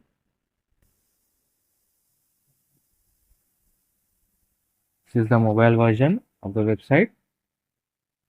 You can see how neatly they are aligned in the mobile screen size, based on mobile screen size. And you can see the menu bar here. This is the menu bar, and you can see how we are able to move from one tab to the another tab, that is one section to the another section, by clicking on the menu element. And we have you can see how the smooth animation effect, and everything is aligned perfectly. The source code is available in the description. If you want to create such amazing projects and learn web development, definitely try to visit the channel and try to build these projects on your own. The source code is also available for any queries. You can go through the source code and try to learn how I have aligned all the HTML, CSS, and JavaScript for creating such an amazing website. And if you have any suggestions for me, please let me know in the comment section. And thank you so much for watching this. The full tutorials, line by line code explanations are available on my channel.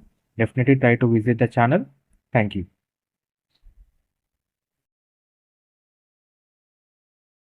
Hello everyone, welcome to my channel. Today we are going to create this responsive portfolio website using HTML, CSS, and JavaScript. The source code is available in the description. If you like the content, please do like, share, and subscribe, and try to visit the channel. There are tutorials, line by line tutorials. You can learn the front-end web development, and there are a lot of projects are available on the channel. Try to visit the channel for more amazing content. Now let's go through each and every section. Right now we are in the home section. You can see I have aligned the nav bar here by using this button, menu icon, the desktop version also. You can see the hover effect on each and every section. Then you can close the nav bar here. Then we have the text, and we can see the hover effect and change in the icon, the arrow icon. You can see it will move towards upside when you hover onto it. And you have a down arrow button to go to the next section. Then we can go to the next section is the portfolio section. You can see the hover effect. It tells what that project is and which domain it is from. And you can see we can also by using the swiper we have added more projects here. Then you can go to the professional skills section. You can see the image right side revealing. You can see the bar effect of the skills proficiency percentage. And then we can see the education and experience timeline. You can see how we have aligned them. Then we have the pricing for each and every service. You can see the icons, integration of icons, as well as you can see the hover effect. Whenever we hover onto it, the color changes, and box shadow effect. You can see like a 3D box, 3D button. You can see the box shadow effect. And then we can go to the contact section. You can see we integrated the icons as well as the form. Whenever we hover onto the button, the color also changes, as well as the arrow mark will shift towards upside. This entire website is done using HTML, CSS, and JavaScript, and it is very beginner friendly. The website is also available in mobile and tab version also. This website is entirely responsive. You can see this is the desktop version. Now let's go to the mobile version. This is the mobile version. You can see how neatly they have aligned.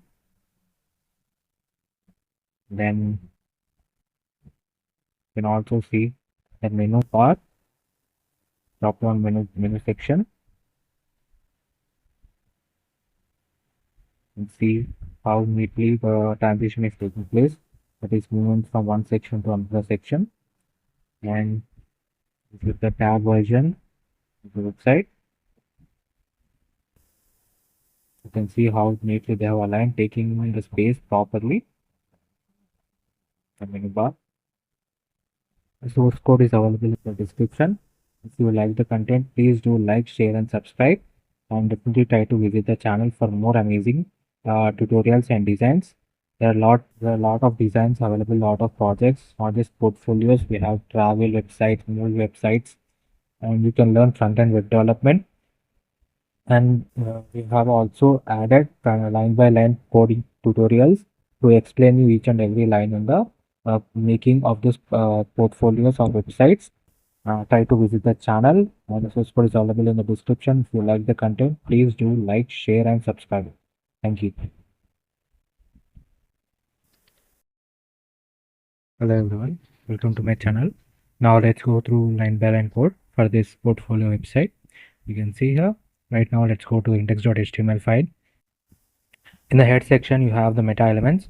Then we have the title tag for that is responsive portfolio. Then we have link tag to link our style.css file. You can see this is our style.css file. Then we have link by using the link tag we have linked our Google API fonts, and you can see we are using pop-ins. And then we have linked preload image, that is the first image that we want to load when the website is in the active state and the starting state, that is pf image. Then we can go to the body section. In the body section you can see we are in the header section, and in the header section we have the main container div. Then we have an anchor tag for the logo, that is Aditya. Then we have navbar, and the navbar we have an order list, and order list has list item anchor tag, and for each and every anchor tag we have an h reference. This reference is nothing but whenever you click on the home button, it will move to the home section id with the home.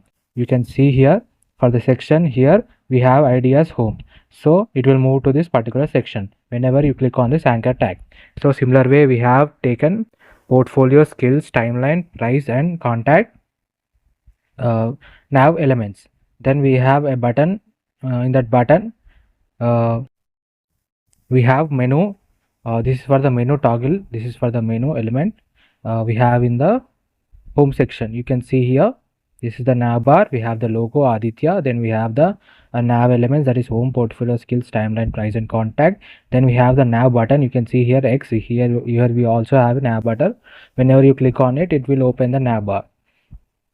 So we can go to the CSS file along with it, so that you can be able to understand each and every section.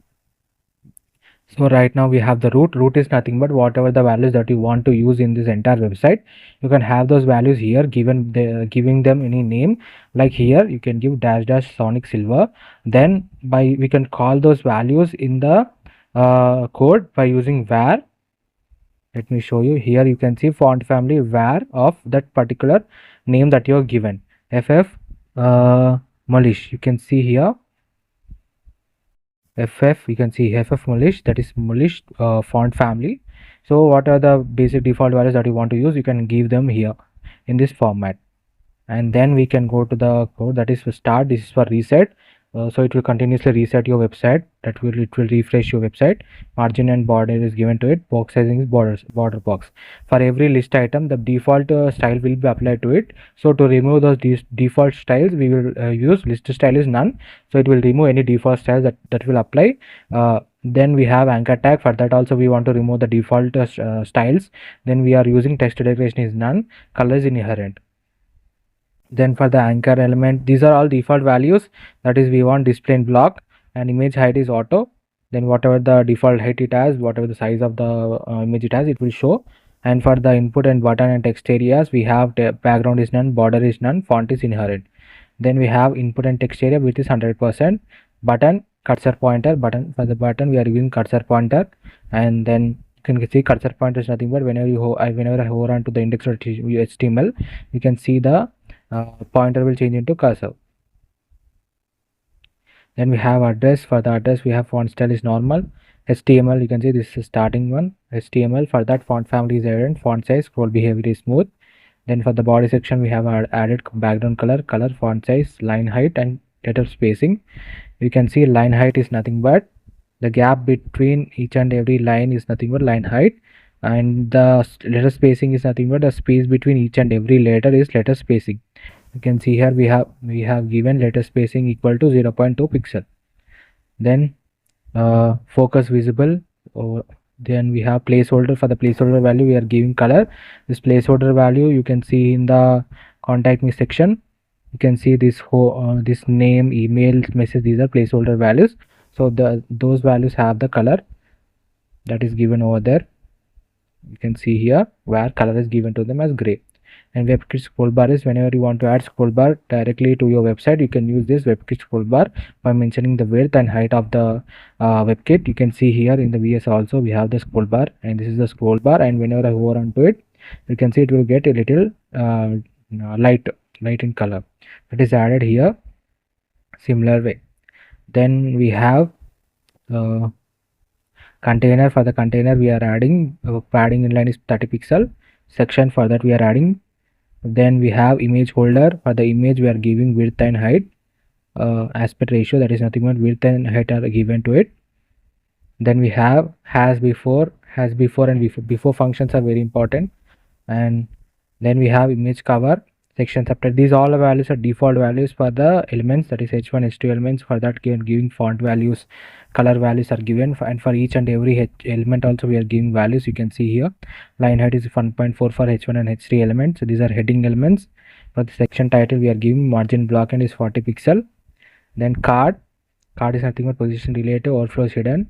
Border radius is we are giving border radius to it. And for the card content, you can see card content. This is for the home section. The home section, you can see the background card is available, right? So this card is given here. Position is absolute. Top is 10 pixel, right is 10 pixel, bottom is 10 pixel, left is 10 pixel. These values are given. Then grid and flex end. Then whenever we hover onto it, opacity will be equal to 1.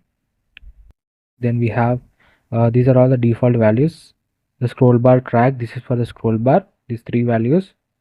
Then we have the header section. This is the starting section. The above values are all default values, and the scroll bar section we have. Now in the header section we have position is fixed, top, these values are given to it.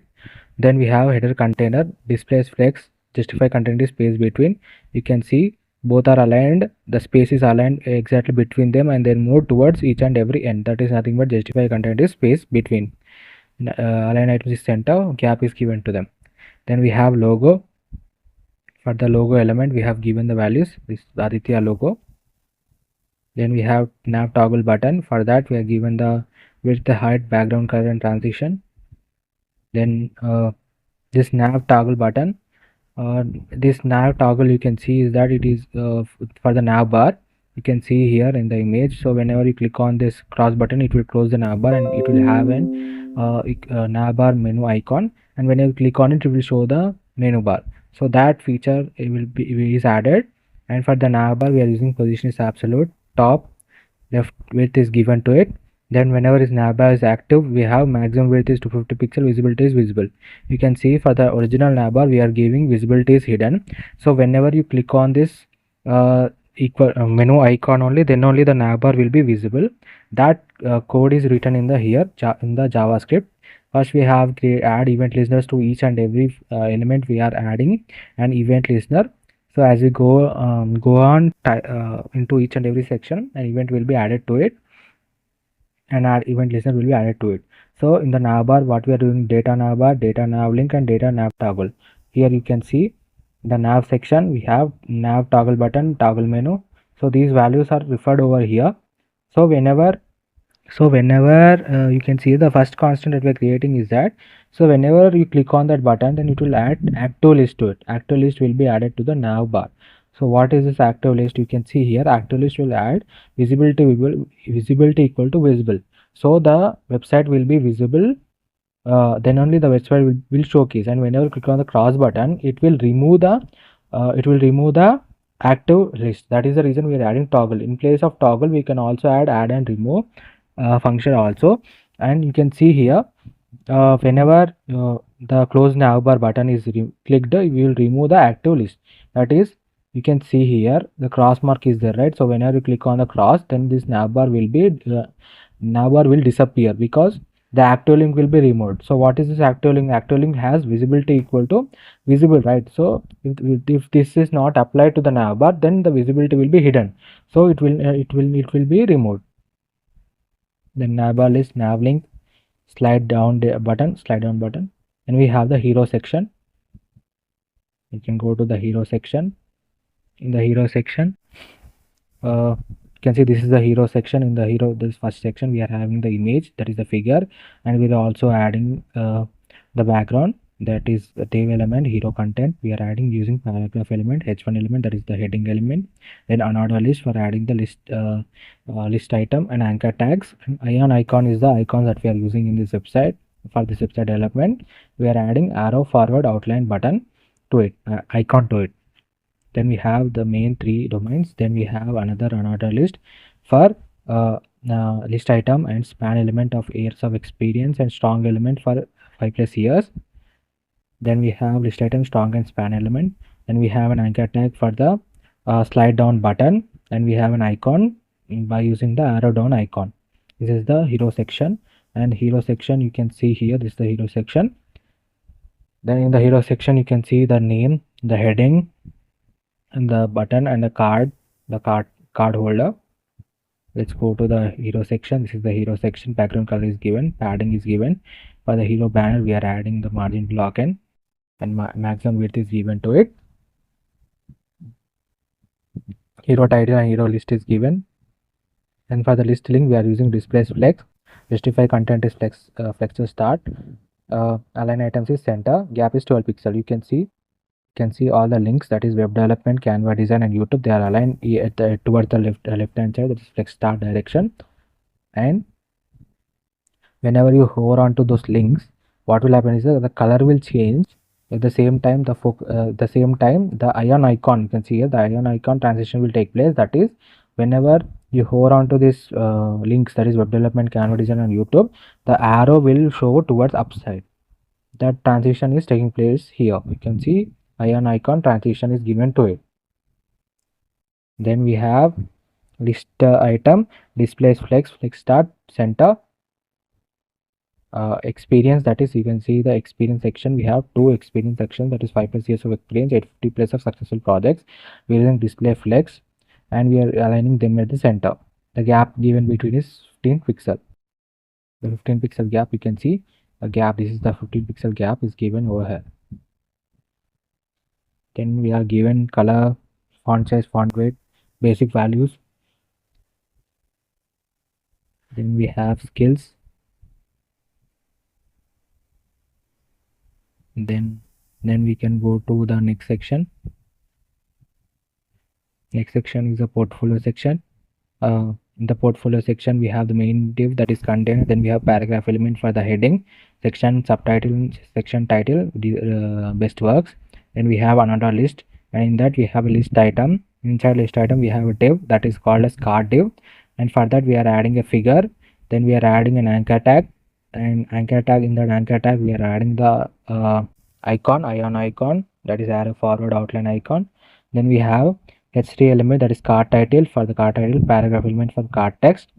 In the same list item is copied again for 6 more times. You can copy it again for 6 more times for 6 portfolios. You can see here. Let me show you the portfolio image. This is the portfolio image, and you can see the headings are aligned towards the left side. We have already seen this. And then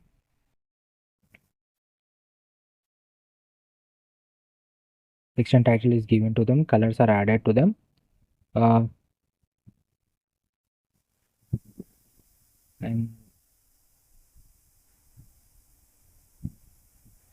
And we have already given the default values, that is, whenever you hover onto these images, you can see a card will appear on it, and it will showcase an arrow, as well as it will showcase the details that we have added, movies and web development. You can see here, I have already told you about the card. Here you can see, whenever you hover onto the card, the opacity will become 1. And what is this opacity? Because we are adding an absolute to it, so it will hover onto the image, a card will be shown, and vivid data will be shown with an arrow mark, that we have already discussed. Next we can go to the next section, that is skill section. Just one second. Can go to the next section, that is skills section. In the skills section we have the main div container, then we have another div for skills content. In that we have paragraph element for section subtitle and html element for section title. This is the default values that I have already explained to you, because of which only they are aligned towards the left hand side. You can see the skills and skills heading both are aligned towards the flex start element, that is to the left hand side, which we have already added. Then you can see that we have a paragraph element for the data, and we have an unordered list. In that we have a list item, and in that list item we have two divs. One is for the wrapper, that is for the information, that is HTML CSS, and with the skill value is 85%, 95%. And we have another div for progress bar, and this progress bar width is equal to 95%. We are using style equal to 95%. You can see in the skills image that it will cover up to 95% of the skill bar, that is by the second div that we have added. And the same list item is copied again for 3 more times. And then we have last div, that is skills banner as before div. You can see the styles. Here you can see section title and section we have already talked about this. Then we have the wrapper. For the wrapper we are using display flex. Flex direction is space between, align items is center. You can see they are aligned exactly in the equal format, one after the another. Then space between, right? So we have spaces added between HTML and 95%. You can see the spaces added exactly between them. Then we have section title, section progress bar. For the progress bar we are adding the background color, and the width is already defined in the index.html, right? Here you can see the style, we are using inline style here, and we are already given the width, that is 90%. So we are just adding the color to it. For every progress box we are adding the background color. And you can see timeline item. That's it. But next we have the timeline section. In the timeline section we have the container, main container, then we have paragraph element for subtitle, and we have heading element for the section title, which we have already seen. You can see here. Let's go to the this one. This one. That we have added another list. We are using another list again, and we are using list item. In that list item we have h3 element for the time period, paragraph element for the item title, and for the paragraph element for the item address. And the same list item is copied again based on your interest. I've copied here like 5 times, and you can see here added like 4 here. There's one more again. This is the timeline that we have added, and you can see here for the timeline icon we are using displays grid. Gap is 15 pixel, so you can see 15 pixel of gap is given to each and every timeline. And then we have given them color, font size are added to them. Font size is added to them, and we have already added display flex is there, right? So for the container element, so each and every element is aligned one after the another, and you can see how they are equally spaced. Then we can go to the next section, that is the pricing section. In the pricing section we have the main div, that is container. Then we have another div that says pricing content, paragraph element for section subtitle, html element for section title, and another paragraph element for section text. Then we have an order list. In the unordered list we have the list item. Inside list item we have a div that is nothing but paragraph card, and we are using iron icon here, and we are adding h3 element for card title and data element for card price. So the same list item is copied again for as many cards that you want to add. And then you can see here this is the one, and because we have already known that for the section title and section subtitle they will be aligned towards the left hand side, because we have already gone to the code that says towards displays flex is added to them, and flex start is the justify content we have given. And for the paragraph element you can see section text is given 60 pixel. You can see above margin, this margin is 60 pixel. Then we have pricing list. For the pricing list, then you can see here we are using displays grid. Gap is 30 pixel, and the gap you can see for each and every card we are adding 30 pixel of gap. And you can see for the pricing card we are adding the color. Background color is given to it, background color, border radius is given, and box shadow effect. You can see the box shadow effect. It looks like a 3D icon. And then we have for the pricing card we are using for the ion icon, we are applying the color to it. You can see for the icon we have orange color, and whenever we hover onto it we change the color to white color, and that is added here. You can see that whenever you hover onto the pricing card, then background color will change into theme color, and the color will change for ion icon color, and the normal text color will change into white color. You can see here the app development, the price, and the icon color change into white, and the background color change into orange.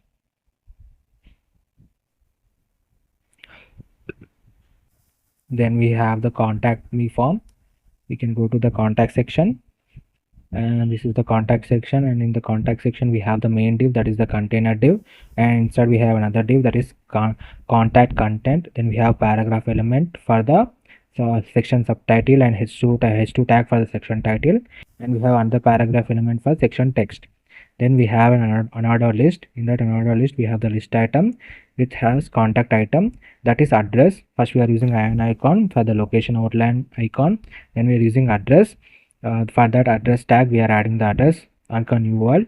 Then another list item. In that list item we are using an icon, and we are using an anchor element for mentioning the mobile number. And then we have used another list item ion icon, and inside that we have an ion icon and anchor element for the email address. Then we have another list item. Inside we have another ion icon, and we have an anchor tag for the website name. So the div ends here. Then we have another one, that is form div. Form, inside form we have input elements, and definitely try to mention the type element, because whenever we mention the type, let me show you. So whenever somebody is entering data into the form, and for the email ID, we have to always have @gmail.com or @gmail.com is important, right? So if the user doesn't provide that input, and if you don't mention type here, if you mention type, then it will showcase an error. If you mention email as a type, then it will showcase an error to the user that you have to mention @gmail.com. Then he will verify the user, and it will and he will enter the correct data. That is the reason we always have to use type in the type attribute in the input tags. Here we have email. Then we have text area. Whenever you want to give more space, then we can use text area, and we can use button. We have a button element for submit button, and we have an ion icon, that is arrow icon. You can see here we have an arrow beside submit button. Then we can go to the CSS. Then we can go to the CSS. In the CSS you can see we have given the normal values. Then we have contact item, that is display flex. Align items is center. You can see they're aligned exactly at the center. Then we have ion icon. For the ion icon we are given the colors, and for the contact link we have given the color font family, and the input fields we have given color. And you can see here that border, 1 pixel border is given. You can see 1 pixel border to each and every input tags. Then we have input field focus. So whenever you try to enter it, then the border color will change into dark black color. Then for the text input area also we are adding the resize is vertical, and that is whenever you try to enter in the message element, it will go continuously in the vertical direction. That is, you can enter as much as data as you want. Then we have submit button. For that we are given the background color, display flex, specify content is center, align accent is center, gap is 8 pixel, and you can see the gap, 8 pixel of gap is given here. Then we have the submit button. Hover, or whenever you hover on it, the background color will change. And for the ion icon, transition will take place. That is you can see ion icon, we have the arrow icon towards straight right. So whenever you hover onto the submit button, the arrow icon will show towards upside. The transition will take place. Then we have the footer element. The footer element we have the main div, that is the container div. Then inside container we have the paragraph div for copyright. Then we have another list. In that another list we have the list item anchor tag. Inside anchor tag we have ion icon, that is logo Facebook. In such a way we are copying the ion icon for adding logo Twitter and logo Instagram. Then we also added script tag. By using script tag, we added the script.js. We have linked to the script.js here, and we also added ion icon external links to our website so that we can be able to access the ion icons into the website. You can see here all that's reserved and the social media icons. That CSS is given here footer, and we are copyright link is inline block, and for the whenever you hover into the copyright link, then we get the text declaration is underlined. That is whenever you go to this all it reserved, then it will show as an underline below it whenever you hover onto it. And for the social list, we have added display flex, justify content is center, gap is 20 pixel. You can see 20 pixel of gap is added to each and every social link, that is Facebook, Twitter and Instagram. Then you can go to the social media queries. Media queries are nothing but whenever you want to make your website responsive, that is whenever you want to make your website available in the mobile version, tab version also, then you will use this media query.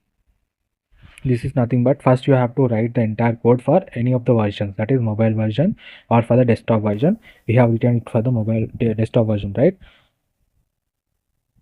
Now we have written it for the mobile version. Now we will change small values. We can see here display justify flex start, gap is equivalent. The minimum width is 576 pixel, means that the website, the devices that are that has larger screen size than 576 pixel, that is nothing but more than mobile devices, these values will apply to them. So here we are changing nothing but the display values are changing, the font size values are changing. You can see for 760 above pixel means this is for the tab, and you can see display, mostly the font size values will change, display values will change. You can see quick template 3 and 1 FR, that is in the desktop version you have lot of space, right? You can display 3 items at the one place. You can see here in the portfolio section, this is the desktop version, right? So we can display 3 portfolios, that is 3 projects we can display. In the mobile version we don't have that much space, so we can only display them in the one after the another. That is the reason in the desktop version we are using grid template is column repeat is 3 1 FR, that is 3 items you can display. And whenever in the mobile version we are using grid template column repeat equal to 1 FR, because we don't have we don't have large size for the mobile device, right? So we want them to be displayed one after the another. You can see mostly the font size values, display values only change. There is no new code is added here. The simply whatever the value that were already given, for them you are changing the font size value, the display values will be changed, that's all. And you can see most of the elements will be having those values only, so you don't have to be worried about what responsive web design is. That is, it is very important, because if your website is available in all device types, then it will be accessible to more users, right? So that is the reason responsive web design is very important. You don't have to like worry about it. First try to complete one site, that is either mobile version or either desktop version. Then you can just change those values. By changing those values, mostly font size values will change, the display values will change, because in the mobile version we don't have large space, right? So we have to display any elements one after the another. In the desktop version we can display one beside also, right? In the portfolio you can see here also that we can display three projects, right? So in the desktop version we can display 3 projects. We are using display by using the grid element, we are specifying that we can display 3 elements, so 3 elements are specified. In the mobile version we cannot display 3 elements, right, because the size is small. So you have to mention grid template column is 1 FR, that is one after the another it will be displayed. So these values, there are no new values added here, just the values will change, that is size values will change, the width will change, that's all. So you don't have to be worried about them too much. So just concentrate on building one side of the coin, that is whether desktop side or the mobile side, and then changes values accordingly based on the view. Yes, that is display values will change, and the font size background values will change, that's all. And we have already gone through the JavaScript. Then the website ends here. This is the website that we built. The home section, then portfolio section, skills section, pricing section, education section, contact section. That's all. Hello everyone, welcome to my channel. Today we are going to create this responsive portfolio website using HTML, CSS and JavaScript. The source code is available in the description. If you like the content, please do like, share and subscribe and try to visit the channel. There are tutorials, line by line tutorials. You can learn the front-end web development, and there are a lot of projects are available on the channel. Try to visit the channel for more amazing content. Now let's go through each and every section. Right now we are in the home section. You can see I have aligned the nav bar here by using this button, menu icon, the desktop version also. You can see the hover effect on each and every section. Then you can close the nav bar here. Then we have the text and we can see the hover effect and change in the icon, the arrow icon. You can see it will move towards upside when you hover onto it. And you have a down arrow button to go to the next section. Then we can go to the next section is the portfolio section. You can see the hover effect.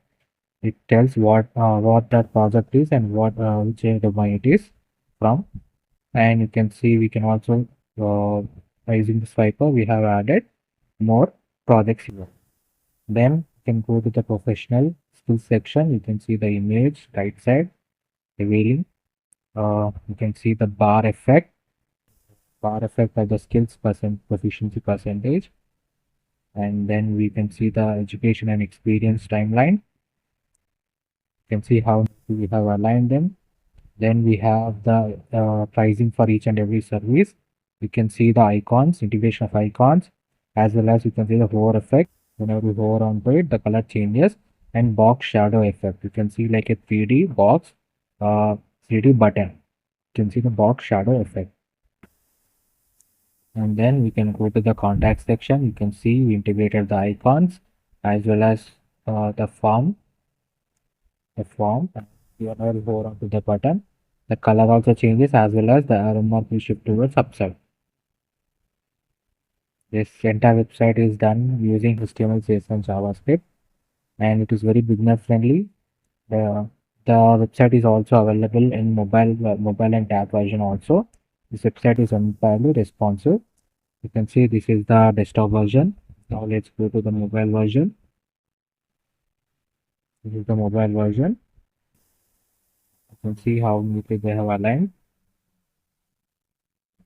Then you can also see the menu bar, drop down menu section, and see how neatly the transition is taking place. That is moving from one section to another section. And this is the tab version of the website. You can see how neatly they have aligned, taking the space properly. The menu bar. The source code is available in the description. If you like the content, please do like, share and subscribe, and definitely try to visit the channel for more amazing tutorials and designs. There are a lot of designs available, lot of projects, not just portfolios. We have travel websites, movie websites, and you can learn front-end web development. And we have also added line by line coding tutorials to explain you each and every line in the making of this portfolios or websites. Try to visit the channel. The source code is available in the description. If you like the content, please do like, share and subscribe. Thank you.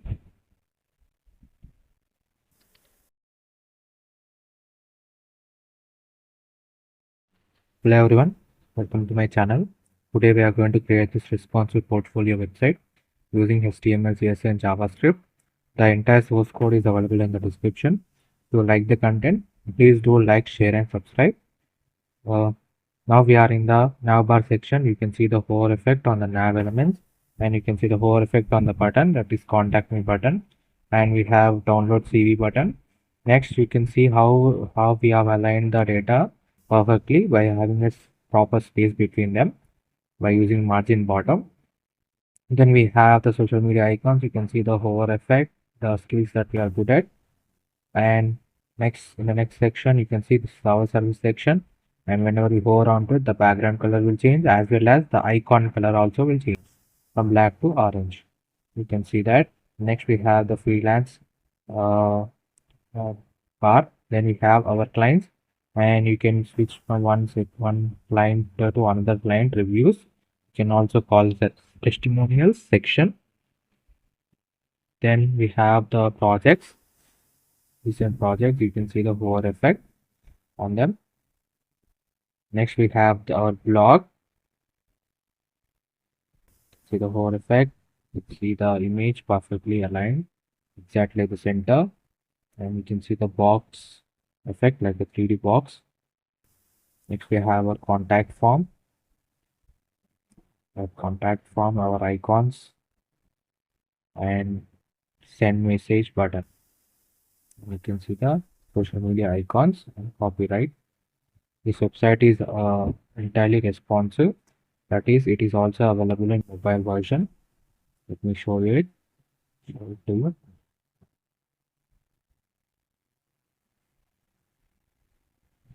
So this is the mobile version.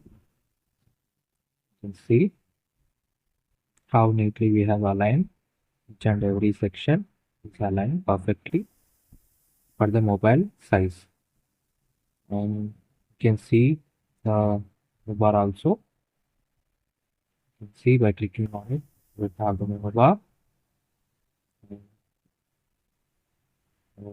This website source code is available in the description.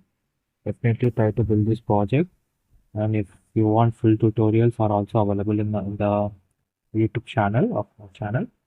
And if you want to learn web development, definitely try to build this project. All the source codes available in the description, and the tutorials also line by line code tutorials also available in the website, available in the YouTube channel of my channel. Definitely try to visit the channel. And entire project is built using HTML, CSS, and JavaScript. Ion icons are used, and the source code is available in the description. If you like the content, please do like, share, and subscribe. Thank you. Hello everyone.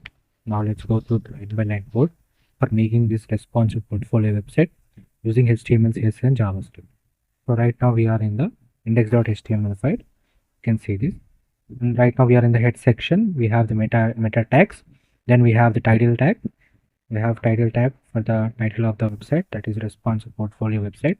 Then we have linked our Google API and Google font families, as well as we have linked JavaScript delivery. This is one of the JavaScript libraries that we have, and we have also linked the style.css file. You can see here, this is the style.css file. This is the style.css file. Then we can go to the body section.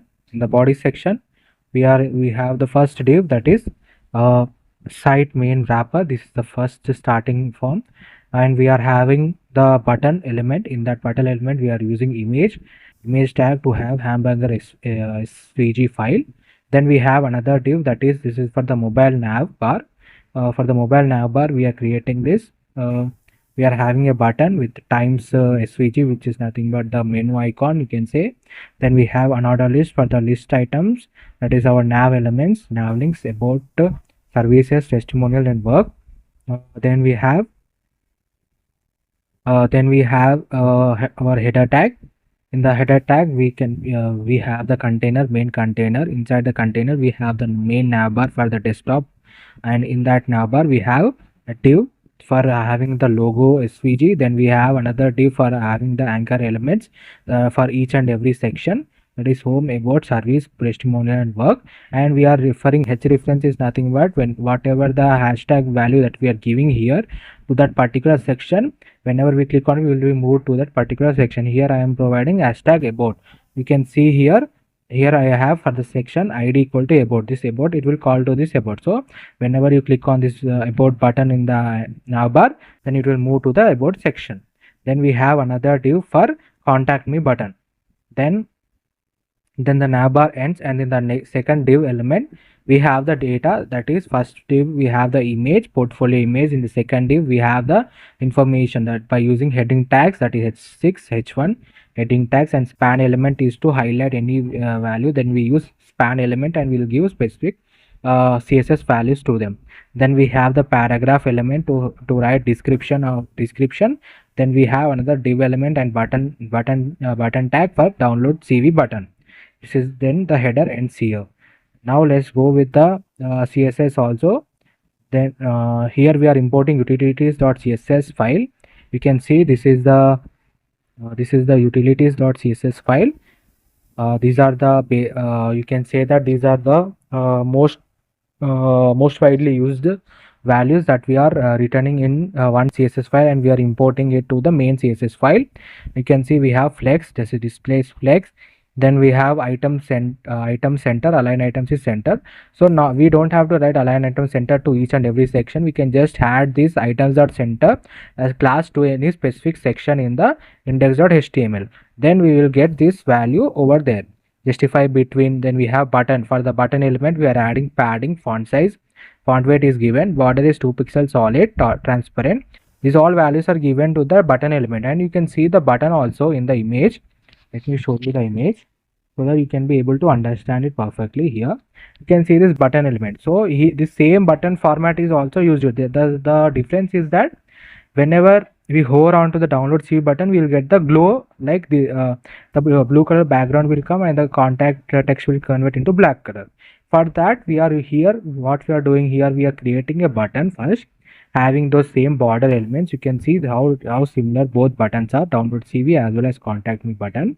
Then we are separating them by using button primary and button primary hover and button secondary hover. So by changing small values, all the remaining values are the same. We are just changing the background color and color of the text. So that is how we are doing it. Next we have flex one, then justify center is center. So these are the most widely used one. So I'm writing in them in the utility.css file, and I'm importing it to the main CSS file by using @import. And root element is nothing but whatever the values that you want to use in this website, that is in the each and every section. You don't want to repeat those values. You don't want to write hash beat 3dcf03. You don't want to write everywhere. So you are giving a name to it and you are writing those values in the root element. And when the way that we call those values is by using var element. You can see here background var of dark. Dark is nothing but, here you can see dark. That means this color will be added to this particular background of the header section. So we are just going to import it by using var element. Then we have body, for that font family is added, that is Poppins. Then we have HTML. Then we have star, that is the basic default values, padding is 0, margin is 0, box shadow is border box, WebKit font smoothing is aerialized. Then we have header section, we are adding background color and clip path. Then we have container. This is the main container. This is default container. Maximum width is 1152 pixel and padding is given to it. Then margin is 0 and auto. Then this media query is for minimum width 576. That is 576 and above screen size devices only these values will apply. So responsiveness is nothing but, first you will try to make any website in the mobile version or in the desktop version. Then you will change those values just by changing their font size values or changing the display values. Like you in the desktop version we have lot of space. So what we are doing, we're gonna align grid by using saying that we can have 3 grids in the desktop version because the space is more. The mobile version we cannot have 3 div sections in the same row, right? So what we're gonna do, we're gonna change the grid type to 1 in each section. That means one after the another the div will be placing. So that is done. That small changes are done in the by using @media and mentioning the screen size. Here I am mentioning minimum width is 576. That means 576 and above width elements. That means desktop tab version. These values will be applied to them. Then next we have header nav element, and to the left we are adding color, and for them we are adding these values. Text transform is uppercase. You can see here in the next you can see all these values are having uppercase only. You can see home, about, services, testimonial, work. Then we can see hover effect, that is primary, padding, margin right, padding, width, color, font size. We are giving value to each and every span element. You can see span element. I am giving this primary. You can see for the span element, that is developer or Abhiram Tej. These are under the span element, so they're getting different color than the remaining one. Remaining one are getting white color. So by separating those elements that you want to highlight more, you can use span element. You can, like here, you can see the span element. Here you can see for the developer, I'm adding span element. Then section. Then we can go to the about section. Let's go to the about section. So now we are in the about section. You can see the main div, that is container, which is flex, displays flex, item center. You can see these all values are already available in which are available in utilities. So I am directly adding them as classes to that particular section. Then these CSS values are directly aligned to this particular section already, so that we don't have to write for each and every section, align item center, that these values we don't have to write again and again. So I'm adding them to the class section. That is the main reason why we have given use utility.css file. And we have first image section. Then we have another section for having the information by using h1 h3 elements. These are heading tags. Then we have paragraph element for the description. Then we have another div for social div, that is nothing but to have our social. Here I have added our what you call this. These are the main skills that I have used here. Then the section ends here. Here you can see that I have the small changes is there. I don't have, this is not okay. Then the about section ends here. I forgot. Okay, next let's go to the CSS file. We can go to the about section here. That is here we are adding the height value to it. Then we are adding margin, bottom, font size, font weight, all these small values. Next we have font family /2. For specific one we can use this value. Then displays flex, you can see the about the PNG, so that you can understand here. This for this social for these icons we are using display as flex. For displays flex is given. Then we can then we have for the anchor element, that is nothing but here you can see for these values we are giving anchor tag elements. We are adding background, displays flex, align items is center, justify item is center, width is 40 pixel, and because we are adding border radius equal to 50%, we will get an exact circle background, that is black color background to it. And we are using hover effect. And for the icons we are using, so whenever you hover onto the icons, for that we are adding font size and color equal to orange color. You can see the color orange color is added to them for the icons. And next section heading, section span, section heading plus paragraph elements. Next we can go to the services section.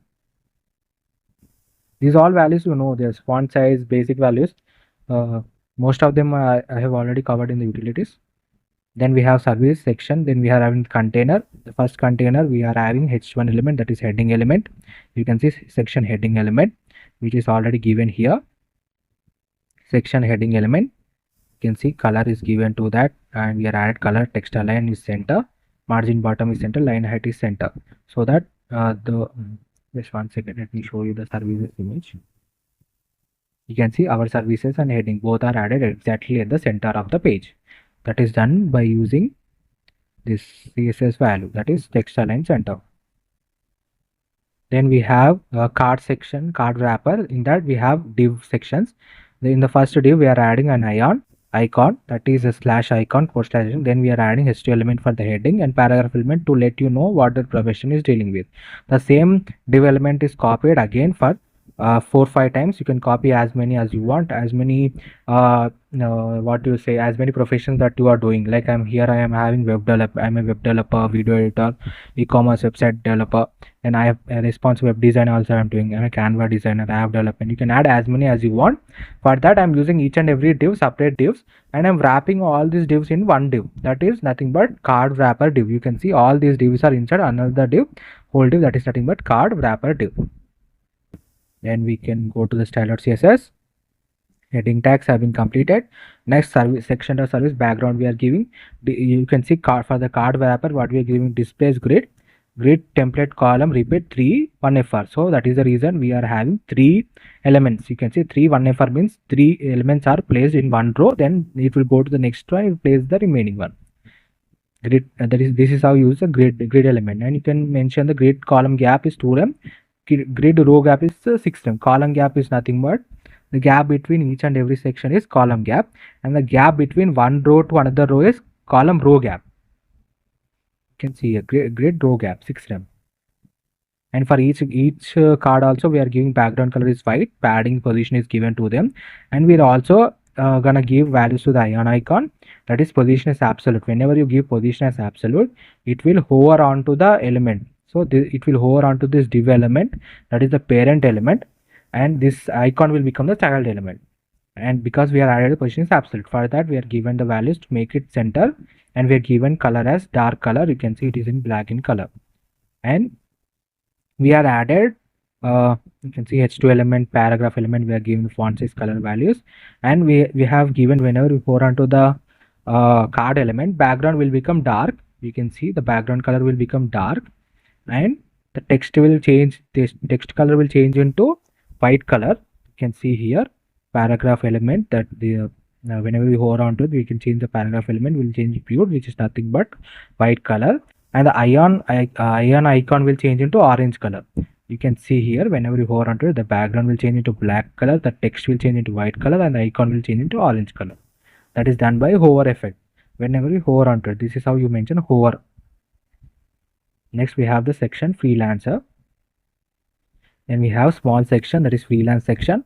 In that we have h1 element, that is a heading element, then paragraph element, then download CV button. You can see that freelance website here. Just one second. This is the freelance website, freelance page.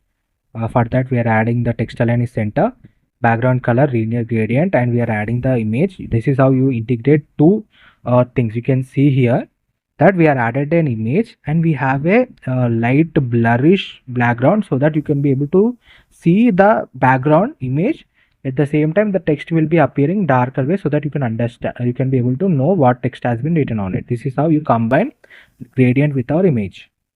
Then color is added to it, clip path is given, then padding bottom, freelance h1, then paragraph, for them values are given. Then we can go to the review section, that is nothing but review section. This is the review section. This is also you can also say it as testimonial section also. Here we are adding the main div, that is a section heading. We have already gone through this, and paragraph element. These both values will be aligning at the center of the page. You can see this is the one. We will align our lines. We provide high quality services for your business.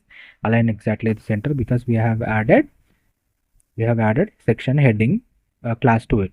Then we have slider div. This is the main div. Inside we have single divs for each and every project that we are building. First we have an image, then we have paragraph element, then we have span element to add the person's name. The same div is copied again. Here I am copying it for 4 times, and I am using another div, that is slide dots div. This div is to slide from one section to one side, because we are only displaying one testimonial at one time. Then to move from one section to this section, you can see these dotted elements below it. So when you click on it, it will move, and it will also slide frequently, like 2 seconds after it will slide automatically. So for that we are adding the values. Then for the slide value we are aligning text align is center, displays flex, align items is center, flex direction is column. You can see one after the another they are aligned, and the entire values you can see they're aligned exactly towards the center. The image, the data, and the princess name is aligned exactly at the center of the div. Then for the paragraph element we are adding font family, color, and margin, span. Then dots, for the dots you can see list style is done, displays flex. This is important because it will surely display. Justify content is center. You can see the dots are aligned exactly at the center. Next we have section view slide dots button. This is the slide dot button. For that we are adding the font size 0, width is 8 pixel, height is 5 pixel. You can see small dots. For that we have given these values. Color is also given to it, background color. Then we can go to the work section. that is our portfolio section. The work section, we have the main container. Inside the main container h1, that is section dot heading, then paragraph element. These both will be aligned at exactly at the center. Then we have card wrapper element. Inside that card wrapper we have a div. In that div is nothing but card div. Then inside that div we have an overlay which is span, this in span portfolio anchor tag with web development. And then we have an image. This same div is copied again. As many projects as you want, you can copy here. Then I will let you know why I have written it as overlay here. Class is overlay is given to it. First, let me show you the image.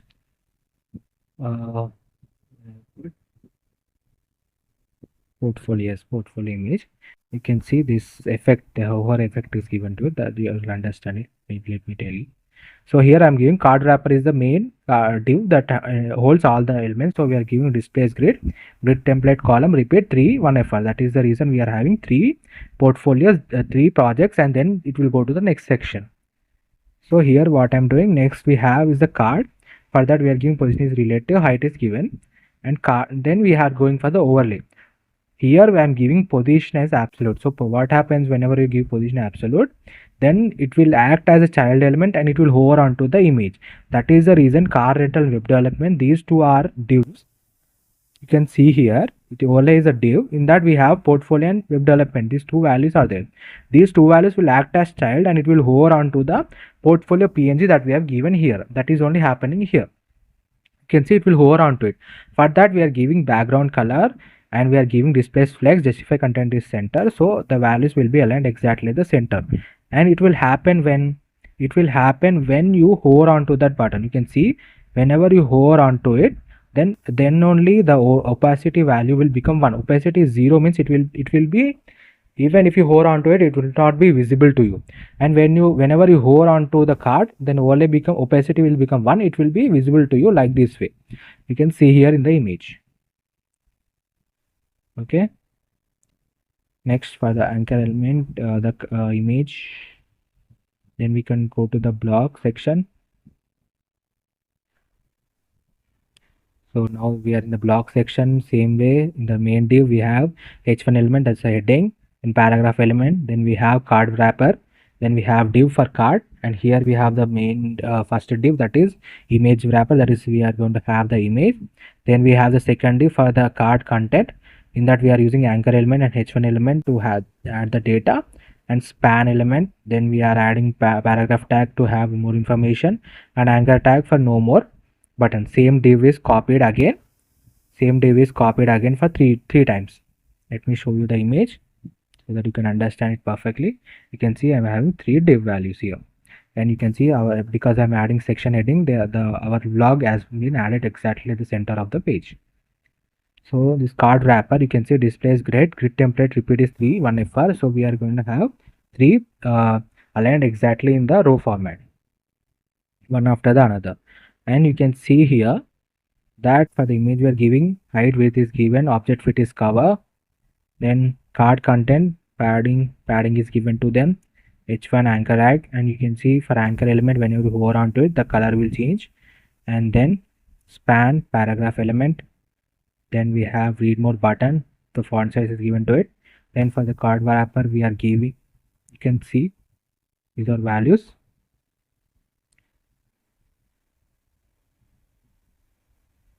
Then we can go to the card wrapper, that is for the contact section. Can go to the contact section. In the contact section we have the heading tag, that is h1 element, paragraph tag. Then we have again card wrapper, div. 3 divs I am using here to mention 3 elements, that is one is phone number. By using ion icon I'm using for call icon. Then I am adding h1 element for mobile, and h6 element, that is heading tag, for adding mobile number. Similarly I'm copying it and changing it into emailers, email name, email id, visit office address.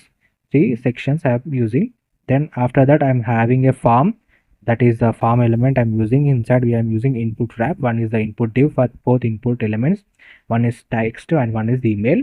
The reason to use type element is that whenever you give a form, the user is typing any data into it, and if the user is not typing at the date gmail.com, then it will not consider it as an email at all. So it will showcase as an error that you have forgotten to mention @gmail.com.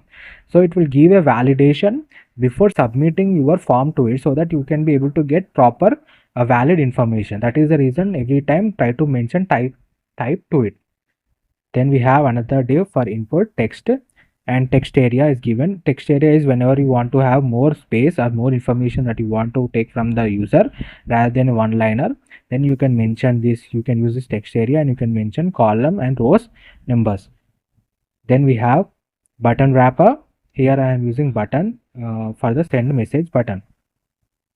You can see the image, contact me image. Let me show you. This is the contact form. Because we are using section heading, it's gonna add exactly at the center of the page. Then I'm using the elements, that is our icons. You can go to here, card wrapper, card, text and is center, and then we are adding ion icon. For the ion icon, margin bottom is here, font size is 2 you can see the size of the icon. Then h1 h6 elements, for that we are adding the font size, color values. Then for the input wrap, we are using grid template column repeat to 1fr. You can see for the input wrap we are adding two elements. One is your name and your email. They are aligned here, one beside another, because we are using grid template column is 2. That is the reason we are adding two elements. Then for the input wrap 2, we are using display flex direction is column. That is the reason we are having your subject, and then we are having your messages one after the another, because we are using flex direction as column direction. You can see flex direction is column. Input values, then for them we are adding the padding border values, and whenever you hover onto any of it, outline will become none. Button wrapper, you can see text icon is center, the send message button, they are aligned exactly at the center. Next we can go to the footer section. In the footer section we have social media icon, that is Facebook, YouTube, Instagram, by using the anchor elements in footer social tag. And then we have second div, that is for the copyright div.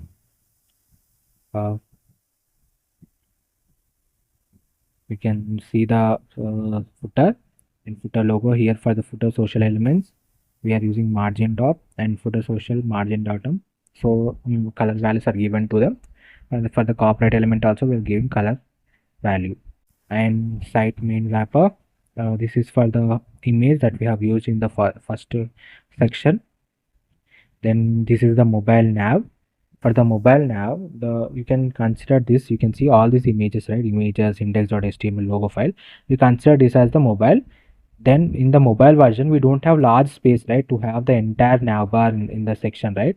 So what we are doing, let me show you.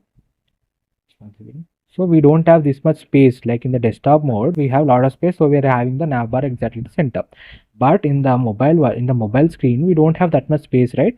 So we are gonna hide that nav bar at one side by making it minus value, and then whenever you click on the menu icon, then it will come into the section by using the JavaScript. So for that, first of all, what we are doing is that for that mobile nav, we are adding position is fixed, top is 0, left is 0, z index is 1001, background is given to them, weight is 100%, these values are given to it. And then for the open, transform is equal to translate x direction is towards right side to left side, horizontal is translate x means from the horizontal direction it will move. So here you have minus 100%, right? So it will go outside of the mobile view, so we will not be able to see it. Whenever you click on it, this open class will be added to the main nav bar. Let me show you that. So here,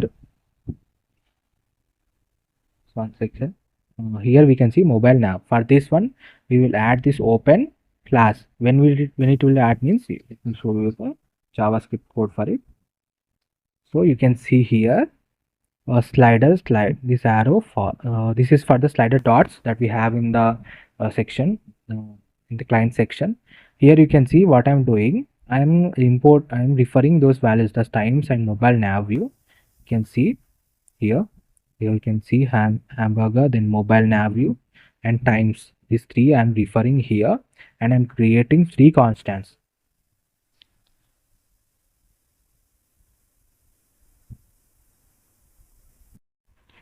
then it will move to that, then it will add open to it. So open, what will happen to the open is what? Transform translate x equal to 0, so it will be visible to the mobile version. So it will come out of the -100 means it will go out of the mobile view, and translate x equal to 0 means it will be come inside the mobile view, and you will be able to see the nav bar. That JavaScript code is done here. And whenever you click on the cross icon, you can see whenever you click on the class icon, then it will close, then it will remove the open style.css file. That means it will remove it, then transform translate will become -100 again, so it will move out of the mobile view. So this is the entire code for the website portfolio. If you like the content, please do like, share and subscribe, and the source code is available in the description. Definitely try to visit the channel for more tutorials. Thank you.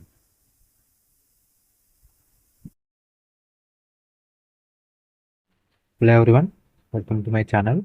Today we are going to create this responsive portfolio website using HTML, CSS and JavaScript. The entire source code is available in the description. If you like the content, please do like, share and subscribe. Now we are in the nav bar section. You can see the hover effect on the nav elements, and you can see the hover effect on the button, that is contact me button, and we have download CV button. Next you can see how we have aligned the data perfectly by having a proper space between them by using margin bottom. Then we have the social media icons. You can see the hover effect, the skills that we are good at. And in the next section you can see this is our service section, and whenever we hover onto it, the background color will change, as well as the icon color also will change from black to orange. You can see that. Next we have the freelance bar. Then we have our clients, and you can switch from one client to another client. Reviews, you can also call that testimonials section. Then we have the projects, recent projects. You can see the hover effect on them.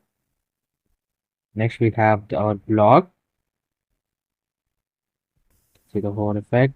You see the image perfectly aligned exactly at the center, and you can see the box effect like the 3D box.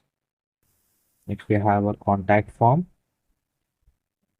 Our icons, and send message button. You can see the social media icons and copyright. This website is entirely responsive, that is, it is also available in mobile version. Let me show it to you.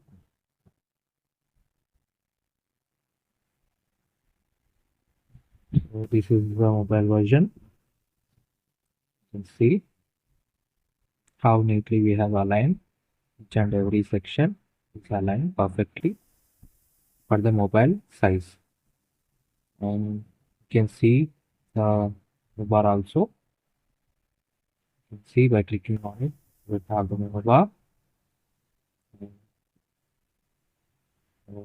This website source code is available in the description.